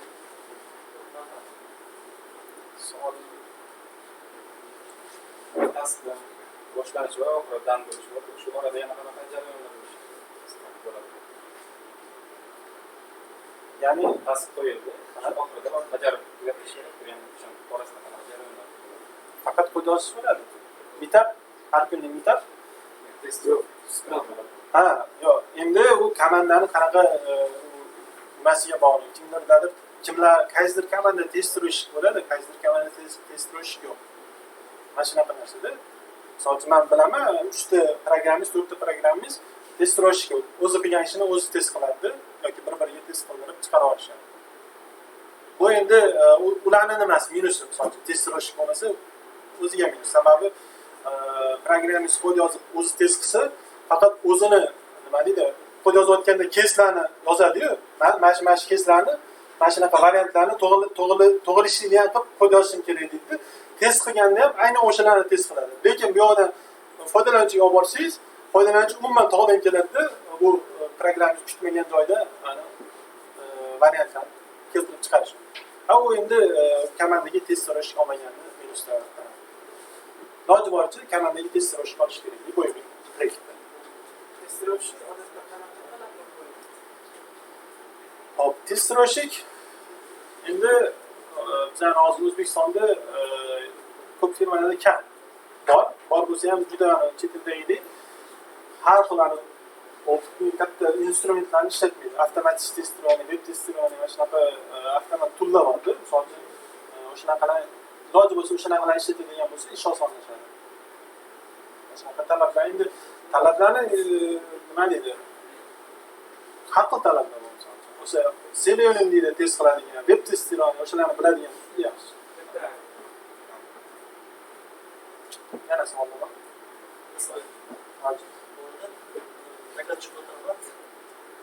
Misol uchun Sprint live'ga chiqqanda avtomat bug chiqdi. Bajar. O'shani hozir Sprintga qo'shyapsiz. Agar qo'shyapsiz, misol uchun bir kun vaqt ketadi. Xo'p, bu ham nima deydi? Scrumda исключение bo'ladi yoki bu haqiqatdan bu biznesimizga, bizning nimamizga juda ham ta'sir qoladigan bo'lsa, o'sha bugni kim qilgan? Kimlar aloqador? O'shani shutdownlarda Scrumdan chiqarib turib, bitta alohida kichkina komanda qilganda o'shalar qildiriladi. Sababi uni qilmasa bo'lmaydi.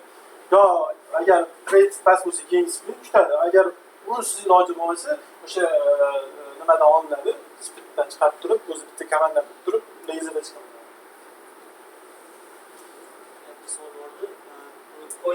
Keyin yana bitta narsani qo'shib o'tmoqchi edim. Misol uchun bizda komandada mana shunaqa holat bo'yicha 10 kunlik zadachalarni 10 kunligi olamizmi? Misol uchun baholaganda ham plus 1-2-3 soat zadachaga qo'shib olamiz. Sababi o'zimiz test qilamiz. Undan tashqari mana shunaqa holatlar chiqsa, tayyor turishligimiz, sprint orasida qilib ketish mumkin. Ya'ni har xil holat chiqishi mumkin. Boyagida yo bitta ajratib qo'yish kerak, yo bo'lmasa shunaqa 1-2 soat har bir zadachaga qo'shib olish kerak. Biza mana shu, ya'ni 1-2 soat qo'shib olamiz har bir zadachaga. Plus. Qo'shimcha vaqt olamiz. Soat 2 soatlik zadacha bo'lsa, biza 2,5 soat olamiz. Sababi mana shunaqa holat bo'lib qolish ehtimoli bor, o'shanga ketib qoladi baribir. O'shaning uchun sprint o'shanda buzilmay ketaveradi. Sizlarda misol uchun bitta point 8 soat tegishli. Keyin biz ham ishlatamiz, o'sha bitta point 2 soat qilganimizda, keyin point berish jarayonida misol uchun keyingi son bo'yicha 13 gacha boramiz. Maksimum 26 soat. Bitta taskni baho berishda 26 soat oshib ketsa, bu tasklarni taskni 2-3 kun bo'lish kerak bo'ladi. Shu paytda point berish jarayonida misol uchun bitta razraботchi bitta taskga 2 point bergan bo'lsa, bittasi 5 point beradi. Shunaqa konflikt holatlarni nima qilish kerak? Hop, konflikt holat endi sprintga zadachalar olindi. Uni kimdir qilishi kerak. Endi o'sha yerda kuchlisi bor, test qiladi 2 soatda. Uniyroqi 5 soatda qilinadi. endi nima deydi? Bunga qaraylik, kuchli hamma zadachani qilib mumkin, tez qilib tashish mumkin. Lekin qolganini ham zadacha berish kerak. Shunaqa holatda iloji boricha nima deydi? Minimroqlarga nimasi algoritm yoki boshqa nimalar murakkab bo'lmaganroq, minimroq darajada bergani yaxshiroq deb o'ylayman. Agar haqiqatdan senior kuchli bo'ladigan bo'lsa, unga haqiqatan tez hal qiladigan, cho'tki решение qiladigan masalalarni bergan yaxshiroq.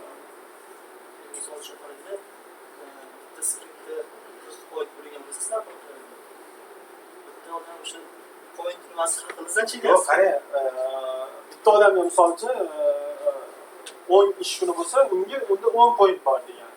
10 point zadacha oladi. Bitta odam 10 point zadacha olishi mumkin. Bitta sprint. Общий emas. Bitta odam 10 point zadacha olishi mumkin. Qarang, sprint 40 pointga baholangan. Misol uchun. Lekin navbat bitta odam misol uchun nimasi haqida bittasi 8 point ishlaydi bir kunda, misol uchun kimdir yoki qanday vaqtda haqli chiqadi. Shu holatda nima qilish kerak? Lekin o'sha 40 pointga moslab olingan bo'ladi. Sababdan tushundim savolni. Aslida pointda har kim o'ziga vaqt belgilaydi. Sardor misol uchun men buni 2 pointda qilaman desa, yangi kelgan odam 5 pointda shu bo'yicha vaqt. Siz hozir aytayotgani sprintni общий sprintda qilib qo'ydingiz-da. Odam bo'yicha qilish kerak. Odam misol uchun meni kuchim 10 point ketadi, men zadachani 8 pointda qila olaman. Lekin ani 2 pointda qila oladi. Lekin men buni olishim mumkin 8 pointda. 2 pointim qoldi mana shu. 2 pointning boshqa komandani imkoniyatiga qarab beriladi. Oxirgi 40 soatga qo'shiladigan sprint tasla olinadi. Sprint davomida qilib kelgandan keyin kim qasd tugatsa, bitta yangi boshqa tasla olib ketadi. Yo'q, bunaqa emas. Har bitta odam o'zi tasla oladi. Mana o'rta etajanni zadacha. O'rta etajanni zadacha. Misol uchun sprint meeting boradi, planning meeting. O'sha yerda mana zadachani olinadi, kim qancha nimada qila oladi deydi. Hamma o'zini pointini beradi. Kim olmoqchi? Men misol uchun 8 point dedi, bo'laydi 2 point dedi. Farqi yo'q. Bu 2 pointda qilaman dedi, yana boshqa yoniga 10 point to'ldiradi. Yo bo'lmasa men 8 point olaman, 2 point boshqa zadacha olaman. Demak, o'sha sprintni boshida tasla olib turganda, o'sha kim nimani olishi aniq bo'ladi. Olib, o'sha обсуждение qilinadi, qancha vaqtda har bitta o'rganiladi. Aytdimi? Maydalanib har bitta zadacha bo'lgandan keyin har bitta o'zini bahosini ko'radi. O'sha 5-8 soat ichida Bitta savol. Misol uchun o'sha komandada endi programmistlar bor, har kuni o'sha istinta bo'ladi deyapsiz. Shu bilan ertalabda gaplashishadi, yarimda misol uchun shunaqangi programmistlar bor, introvertda gapirtirar deysiz. Aqliyatlar deb tasvirlanib, misol uchun qattiq yurishadi. Shu paytda shunaqangi programmistlar voz kechsa bo'ladi. voz kechishmi? Endi ularni o'rgatish kerak bo'lgan Scrum Masterning ishi. Yozuv bo'lishi.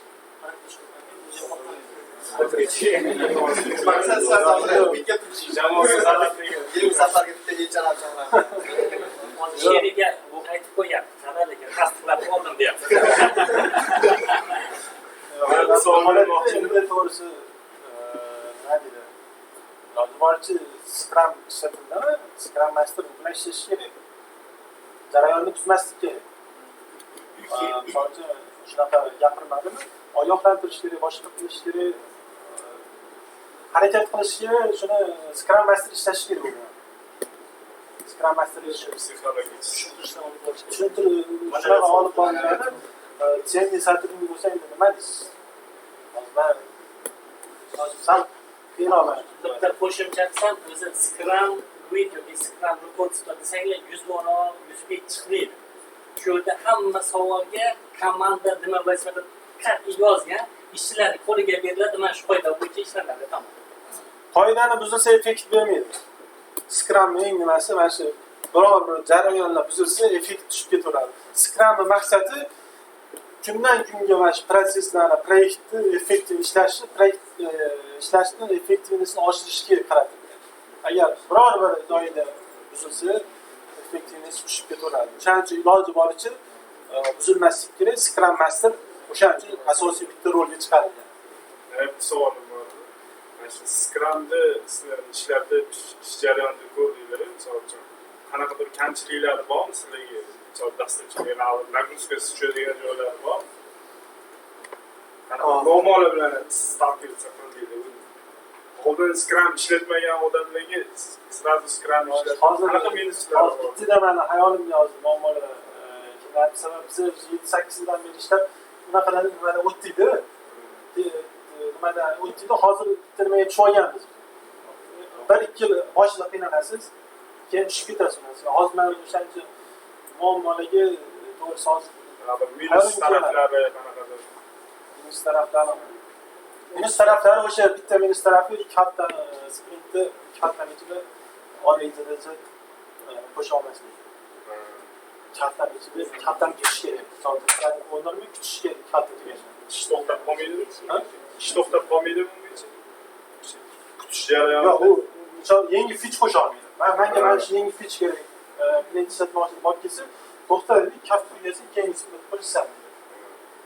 Bu minusi. Bunaqaga dosh bera olmaydiganlar kambarni ya'ni ishlatishadi. Bularda kaft degan narsa yo'q. Qanaqadir chiqsa bitta qilib ketadi. O'shancha boshida Loyihani anaqasiga ham proyektga qarab, komandaga qarab o'sha Kanban, Scrum, XP tanlanadi. Qaysi biriga bizga ma'qul, mana shu ma'qul desa o'sha Kanbanda bunaqa 14 kunlik yoki 20 kunlik degan narsa yo'q. Har kun bitta odam tezalacha bilan nima qilish kerak? Tezalacha tugagan, sразу deb chiqarish kerak. bitta qo'shimcha qilsam bo'ladi. Muammo emas, aslida hozir bitta boladan ham savol bo'ldi. Agar bug chiqsa yoki ish ko'payib ketsa, o'zi Scrumda qadriyat degan joyi bor. Qadriyat deganda mana shu ishlayotgan produkt owner, o'zbek turgan odam gap qilsa, programmistlar jamoasi hammasiga ochiqchasiga hammasini aytish kerak. Programma qayerda bug bor, yana nima muammo bor. Ba'zan shunaqa bo'ladi, produktni tez chiqarish kerak bo'lsa, haqiqatda bug chiqishi mumkin. Vaqtinchalik qilib berish mumkin-da. Qiladi, bugun shanba, yo'q dushanba. Bugun qilib berish kerak shuni. Dushanbagacha ishlab tursin. Lekin dushanba kuni yangi ish beradi, u qolib ketadi. Bir kun kelib portlaydi bu narsa. Bo'ldi, bir kun keladi, portlaydi. Men shu narsani nima qiladi? Bizani programmistlar yashiradi. Aytmaydi. Men aytyapti-ku, hozir 200 soat zapas olaman qilib qo'yaman. Bu ham zapas qilib qo'ygan oldingi portlaydiganni ham yig'ib yuribman deydi. Ular yig'ilib o'zi bir oy bo'lib ketadi. O'zi bir oy bo'lib ketadi. Bu men shu joyda aytganda ochiqchasiga aytishdi. Lekin bizda produkt ownerlar uni hazm qila olmaydi-da. Chunki bir oy yana pul beraman bizga. O'sha joyi shuncha Scrumni o'qib chiqsalar, men boshida rosa asabim buzilib o'zi men yangi yildan buyog'iga mana shu tadbiq qilishib o'tganman, o'zim ishlab turgan. Keyin bir 8 oydan beri tester olishlikni janjalda qilaman boshlar bilan. Xudo xolisa sentabrda olyapman, chunki o'zimiz qilganmiz haqiqatda. O'sha Scrum Master'da oldiga qo'yib, uni bugovatga rozi qilsanglar boshliqlarni, agar men bunaqa oralarda kelib tiqilgan payti oldiga qo'yasizlar. Sen men bu qoidani buzyapsan. Bu qoidani buzsam, keyin nimadir natija olib katta boshliq shuna keladi, men bu o'z aslida produkt owner deb berdi-yu, bundan kattalar ham borda, pul berib investor. Ular ham kelib turib ish qilib shu paytda aytib bilish kerak. Eng katta boshliq bo'lsa ham uzr siz aytgansiz qilmayman. Ular men shuncha tushuncha borda, pulni men berganman.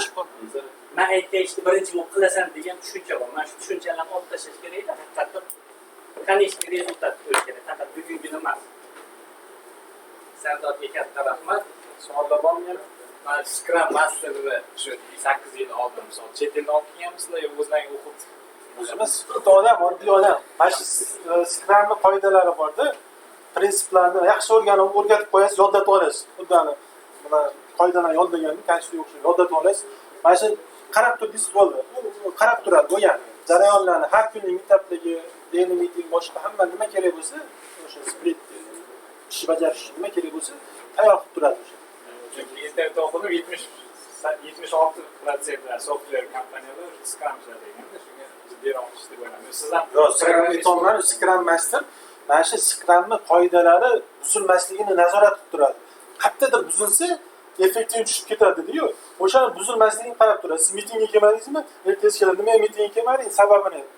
Erta 10:30da soat mitingga qatnashing kerak deb sizni nima qilish kerak.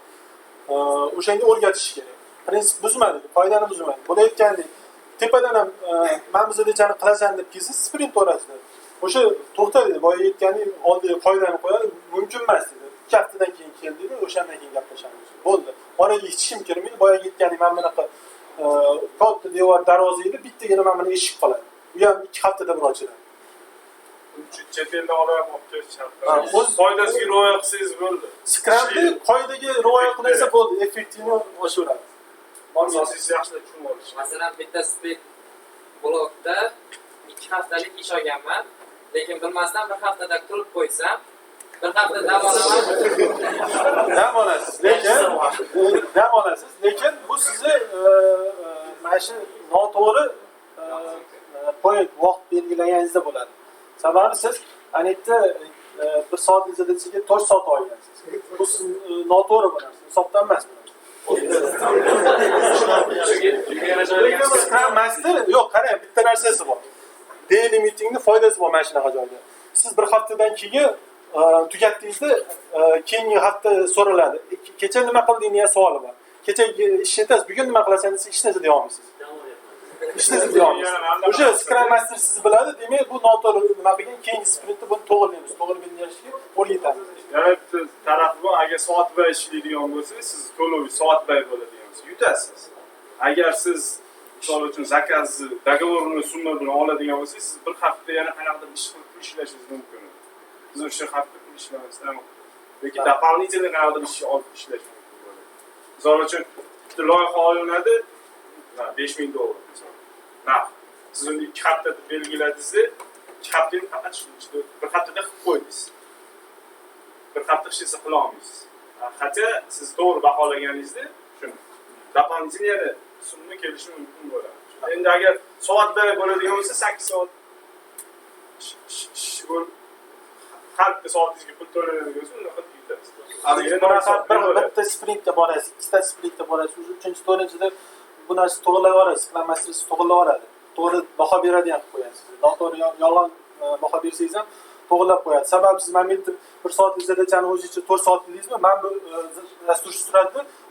Nimaga ana 1 soat izladachani 4 soatni belgilab deb aytadi. Mana shunaqada Scrum mana shunaqa komandani to'g'ri ishlashga o'rgatadi. Qoidalar. Siz ham o'zingiz Scrum Master, ham o'zingiz developer bo'la olmaysiz. Boshqa bo'lishingiz kerak. Savollar bormi yana? Yangi proyekt boshlaganda, masalan, razborchidan tajribasi kamroq bo'lishi mumkin yoki yangi texnologiyani qo'llash kerak bo'lsa, o'shanga o'rganish ketadigan vaqt O'rganishga ketadigan vaqt ham sprintga qo'shiladi. Sprintga qo'shiladi. O'rganishga ketadigan vaqt ham sprintga qo'shiladi. Обязательно qo'shiladi. Sababi o'sha qanaqadir bir oy o'rgandim, undan keyin qanaqadir me'yor beradi baribir. O'shani o'rganib, qanaqadir texnologiya, o'sha integratsiya bilan boshlanadi, bu me'yor. O'shaning uchun u bir oy ketdimi, qo'shiladi, hamma sprint qo'shiladi o'rganadigan vaqt. Scrum faqat dasturiy maqsad ta'minotchilar chiqarish uchun boshqa sohalarda ham qo'llaniladi.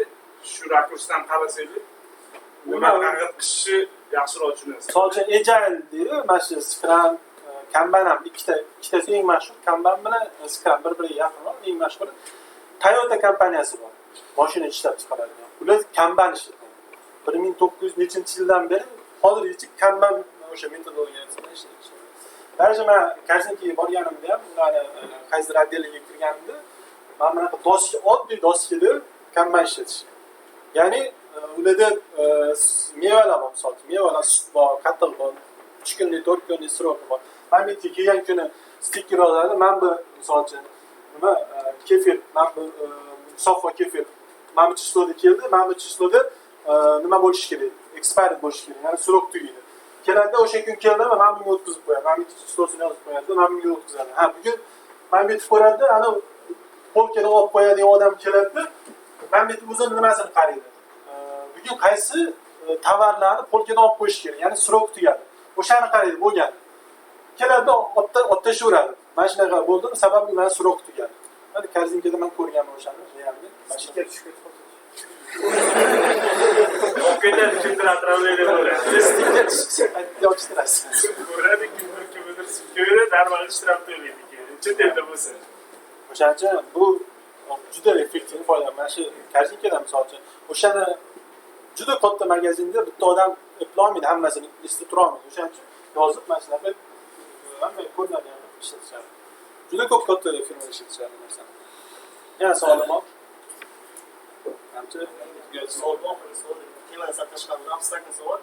Biz so'raganimizda senior, middle, junior. Tafsirlari siz shaxsiy fikringiz, qanday qoidasi emas, shaxsiy fikringiz. Xo'p, senior, middle. Bunga to'g'ri savol bilan konkret oldin ham shunaqa bo'lgan. Misol uchun, men hozir universitetda nima deydi, junior yo senior bo'lishi mumkin, lekin data science borib turib junior ham bo'laman. Mana shunaqa narsada. Cho'lponlarni talabidan kelib chiqadi. Ha. Sabab men bu yoqda proyekt uchun proyekt zo'r bilaman, proyekt kerak bo'lgan PHP'ni hamma narsa ishlatyapgan texnologiyani ustasi bo'lib ketganman. Hamma narsa zo'r bilaman. Menda 7-8 yildan o'tgan hamma narsa oshib ketgan bu yerda. Lekin men sizlarga borsam o'sha trебование boshqa hamma narsaga proyekt hamma narsa o'zgarib ketgandan keyin yuz tashvish qilmaysiz. Xususiy praktikalarimiz Newmaxda. Yo'q, men hozir narsani hozir konkret javob bera olmayman.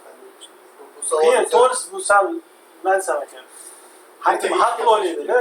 O'shaning uchun men hozir biror narsa deb qo'ysam, bir javob bera olmadim. Yo'q, bu savolga javob bera olmayman. Chunki ertaga ishga borish kerak. o'shaning uchun Seniorlarni ko'rishim kerak. Buni chiqarib olmaylar, 3-4 soat qo'shamiz degan u yerda aytgan Fayziyevga borsa bilmadim.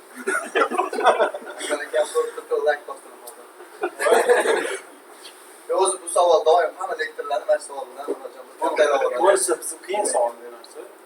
Tem bo'lib bizlar shogirdlar hali bu savolga javob berish uchun to'g'risi qanaqadir senior undan ham bir kamida 15 yillar juda bir full stack darajaga yetish kerak. Misol uchun biz hali unaqa darajada emasmiz. Unaqa o'zimizcha yetib olsak, ular biz ham nima qilish. O'shaning uchun lutsi bizga men misol uchun javob bermaganim yaxshi.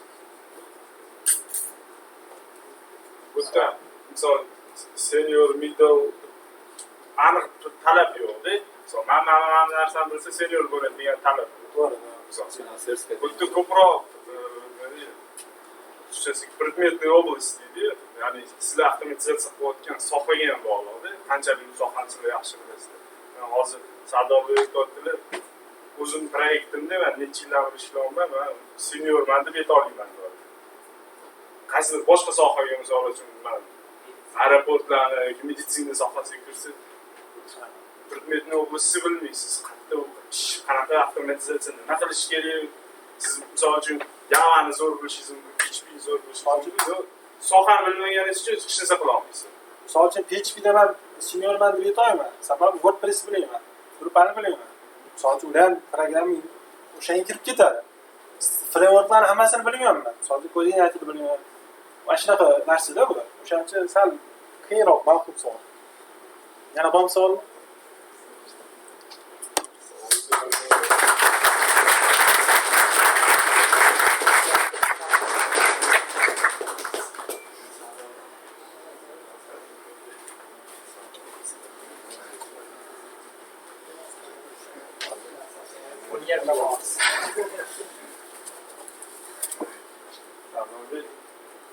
Juda xursandmiz. Community chiqishni qilganingizni har doim intizorlik bilan kutamiz siz dokladlaringizni.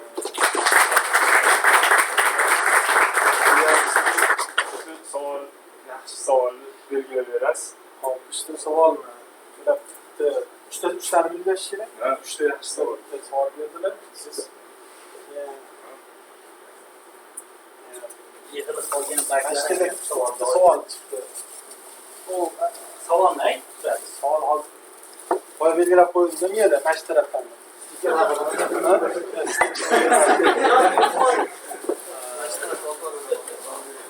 Mana shu Achkin akamiz. Mana yigitimiz, bu yigit bizni.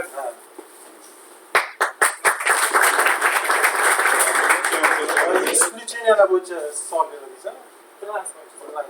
Ana nima исключение? Farruh savol. Savol-da. Farruhga savolni so'rasin. Istamiylar o'qisin. Ha, yana. Ikkita bola. Oramizda eng yoshlar ekan. U yerda bir maktab o'quvchisi bor ekan, JavaScriptchi. Ketib qolmadimi? Necha yoshingda aytmadingiz? Ikkita savoldan orasi Bo'lmasam 95 tekshirasizmi? 2000lar bor. 2000 kim bu? 2000 tekshirasizmi?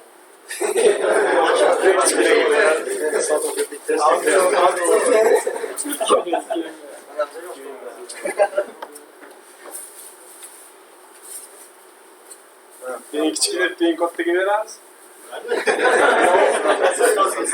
Mana qorni kattadan ham bor. Qudrat Abdurahimov kimdir ko'pchilik tanisa kerak. Mani ustozim hisoblanadi. Bular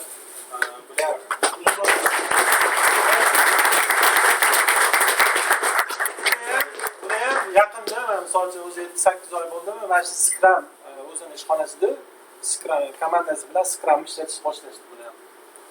Bo'lgan bu hozir bora keyingi doklad kutib qolamiz sizdan. O'zi men o'sha Scrumni aytganim, o'shani o'qib chiqinglar, men chalayan tarjima qilganman, chiqinada prezentatsiya qilish uchun. Buni o'rganinglar-da, sizlardan boshqalarga ham yetkazsanglar bo'ladi. Agar sharoit bo'lsa, o'zi aslida bor. Bitta odamga qiyin, bu yerda til adabiyotchi ham kerak ekan. Men o'zim ham rosa qiynaldim. Aslida shu o'zbek tiliga tarjima qilinsa, yana ham yaxshiroq bo'ladi. Lekin qiyin haqiqatdan. Zarurat bo'lsa, kausida va inglizchasini berib ketiladi, ruschasini berib ketiladi. Lekin shuni ko'pchilik birga bo'lib turib harakat qilsa, nimadir natijaga erishiladi. Keyingi yosh avlodga ham yetkazishlik oson bo'ladi, o'zingizga ham bo'lsa. Yana aytgan Scrum Master deyapti. Buni olib o'qish boshlaganda dushanbaga Scrum Master bo'lasiz. Lekin buni nima deydi? Qoida oson. Uni yashash. Uni yashash haqiqatda bu hozir aytyapti, asosiy kelib mana bu narsani qilib ber deganda yo'q deb aytishlik janjal. Katta pul ustida ketyapti-da.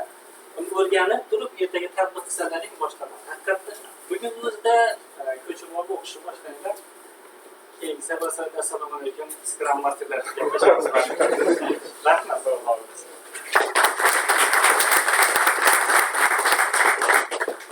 Kelganingizdan xursandmiz. Keyingi meetuplarimizni ham kutib qoladi. Bu meetupda ozgina joy tanlash, anaqada ozgina hisob kitobda adashdik. Endi keyingi safar albatta inobatga olamiz. Ana saytimizda ro'yxatdan o'tadigan joylari bor. Iloji bo'lsa, o'sha yerdan o'tsa biz o'shanga qarab joy tanlaymiz-da. Bu safar odam kamroq bo'ladi deb mo'ljallagandik. Mana bunaqa bemalol o'tirasizlar. Shu universitetda katta zali bor. 500 ta 600 ta odamli konditsionerlari bilan, mikrofonlar, katta ekranlari bilan bor. Shu odamga qarab anaqa qilamiz. Keyingi meetuplarga xudo xolisa harakat qilamiz kattaroq joylarni tashkillashtirish. Kelganingiz uchun rahmat.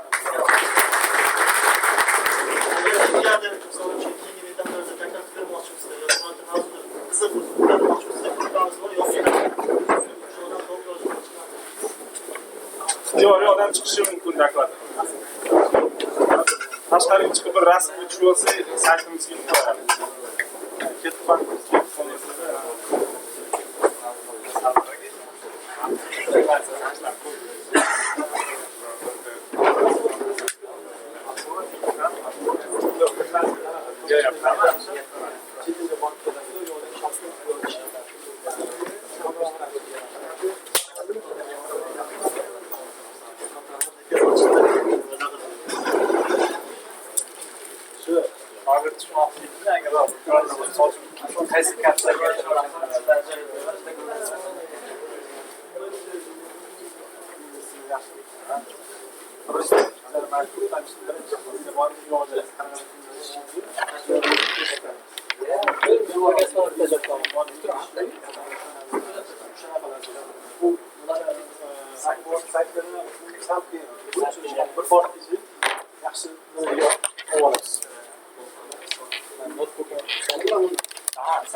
Mana savol deydi.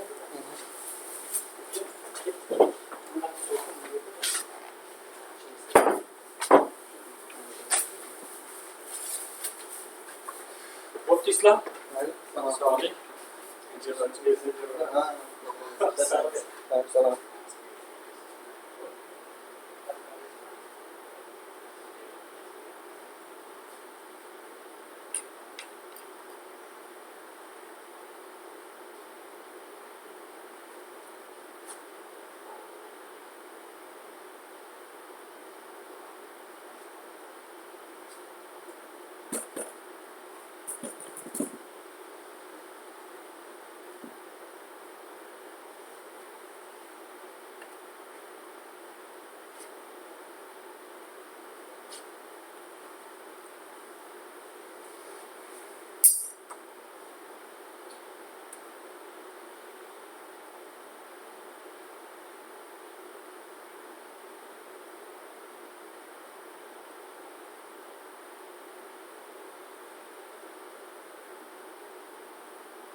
O'chdimi?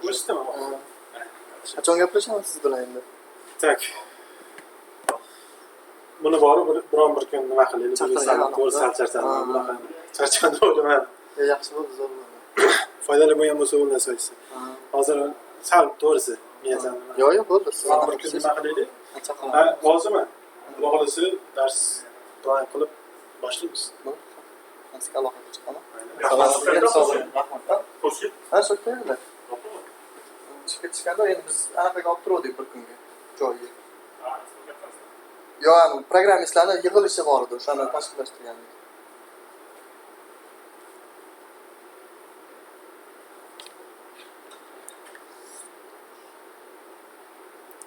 Alo, assalomu alaykum. Yaxshimisiz? Salomatligingiz yaxshimi? Ha, bir joy kirib ketdim, anaqa qilib, hozir yana endi chiqib telefon qilaman, yana bir kishi kirib qoldi endi. Hozir o'chirdim.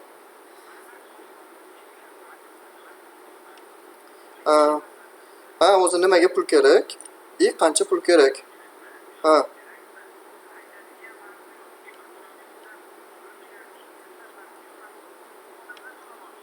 Aha. Ha, yo'q. Aha. Просто endi biz ko'p qilganmiz-ku va baribir nima uchun kerakligini ko'rsatamiz. Chunki yo'q, просто buni orqasidan bizni ko'p so'roq-savol qilishganda ne pul yig'olsanlar, nima anaqa, isanlarga kim pul beryapti, buni sponsировать qilyapti degan narsa bo'ladi. O'shaning uchun aniq so'rab olish kerak. Nimaga? Masalan, aytaylik. Просто birinchi so'rangda, okey, o'zi nima gap, nimaga kerak o'zi deb, masalan,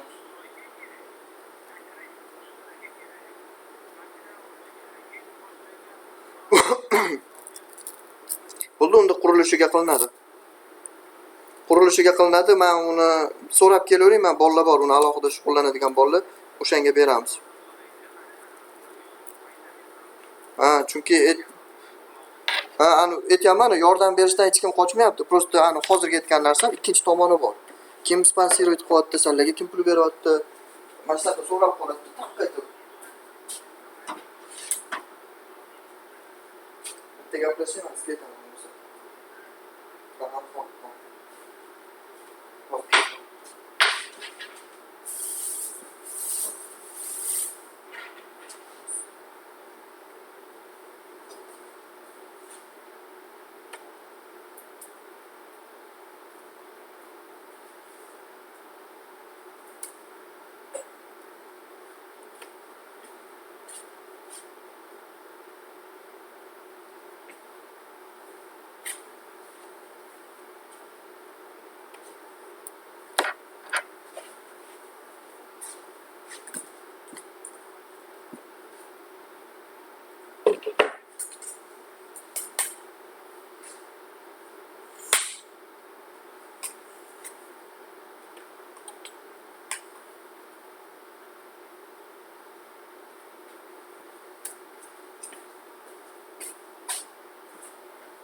keyingisi qachon bo'ladi? Baholisi sentabr. Ana katta zaman olmoqchimiz. O'tgan safar o'ziz chiqishni bilamiz. Ha. Ana etikal keng bo'yicha Hakim bo'yicha qanchalarga bor? Aynan o'zi bo'yicha Sanjarston. Buni boyi shu dedi. Mashina bo'yicha tutsin. ana axborot asosiy. Ha, shu bo'yicha qanaqa kelishgan. Bakallar ham ko'paytirishgan. Doim bakal o'taman keladimi?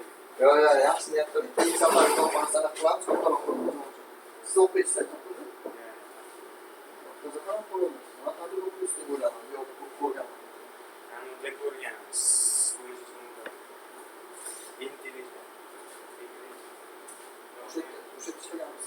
Ana men o'qiganman javob. Bitta yo'q. Ha, bo'ldi.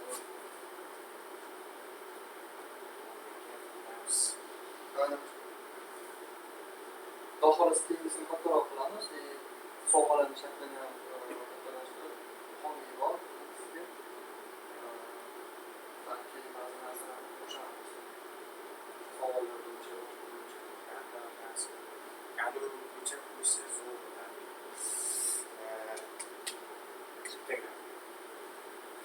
Tamam. Direktormi? Gapirishdami? Shu tanishga bor.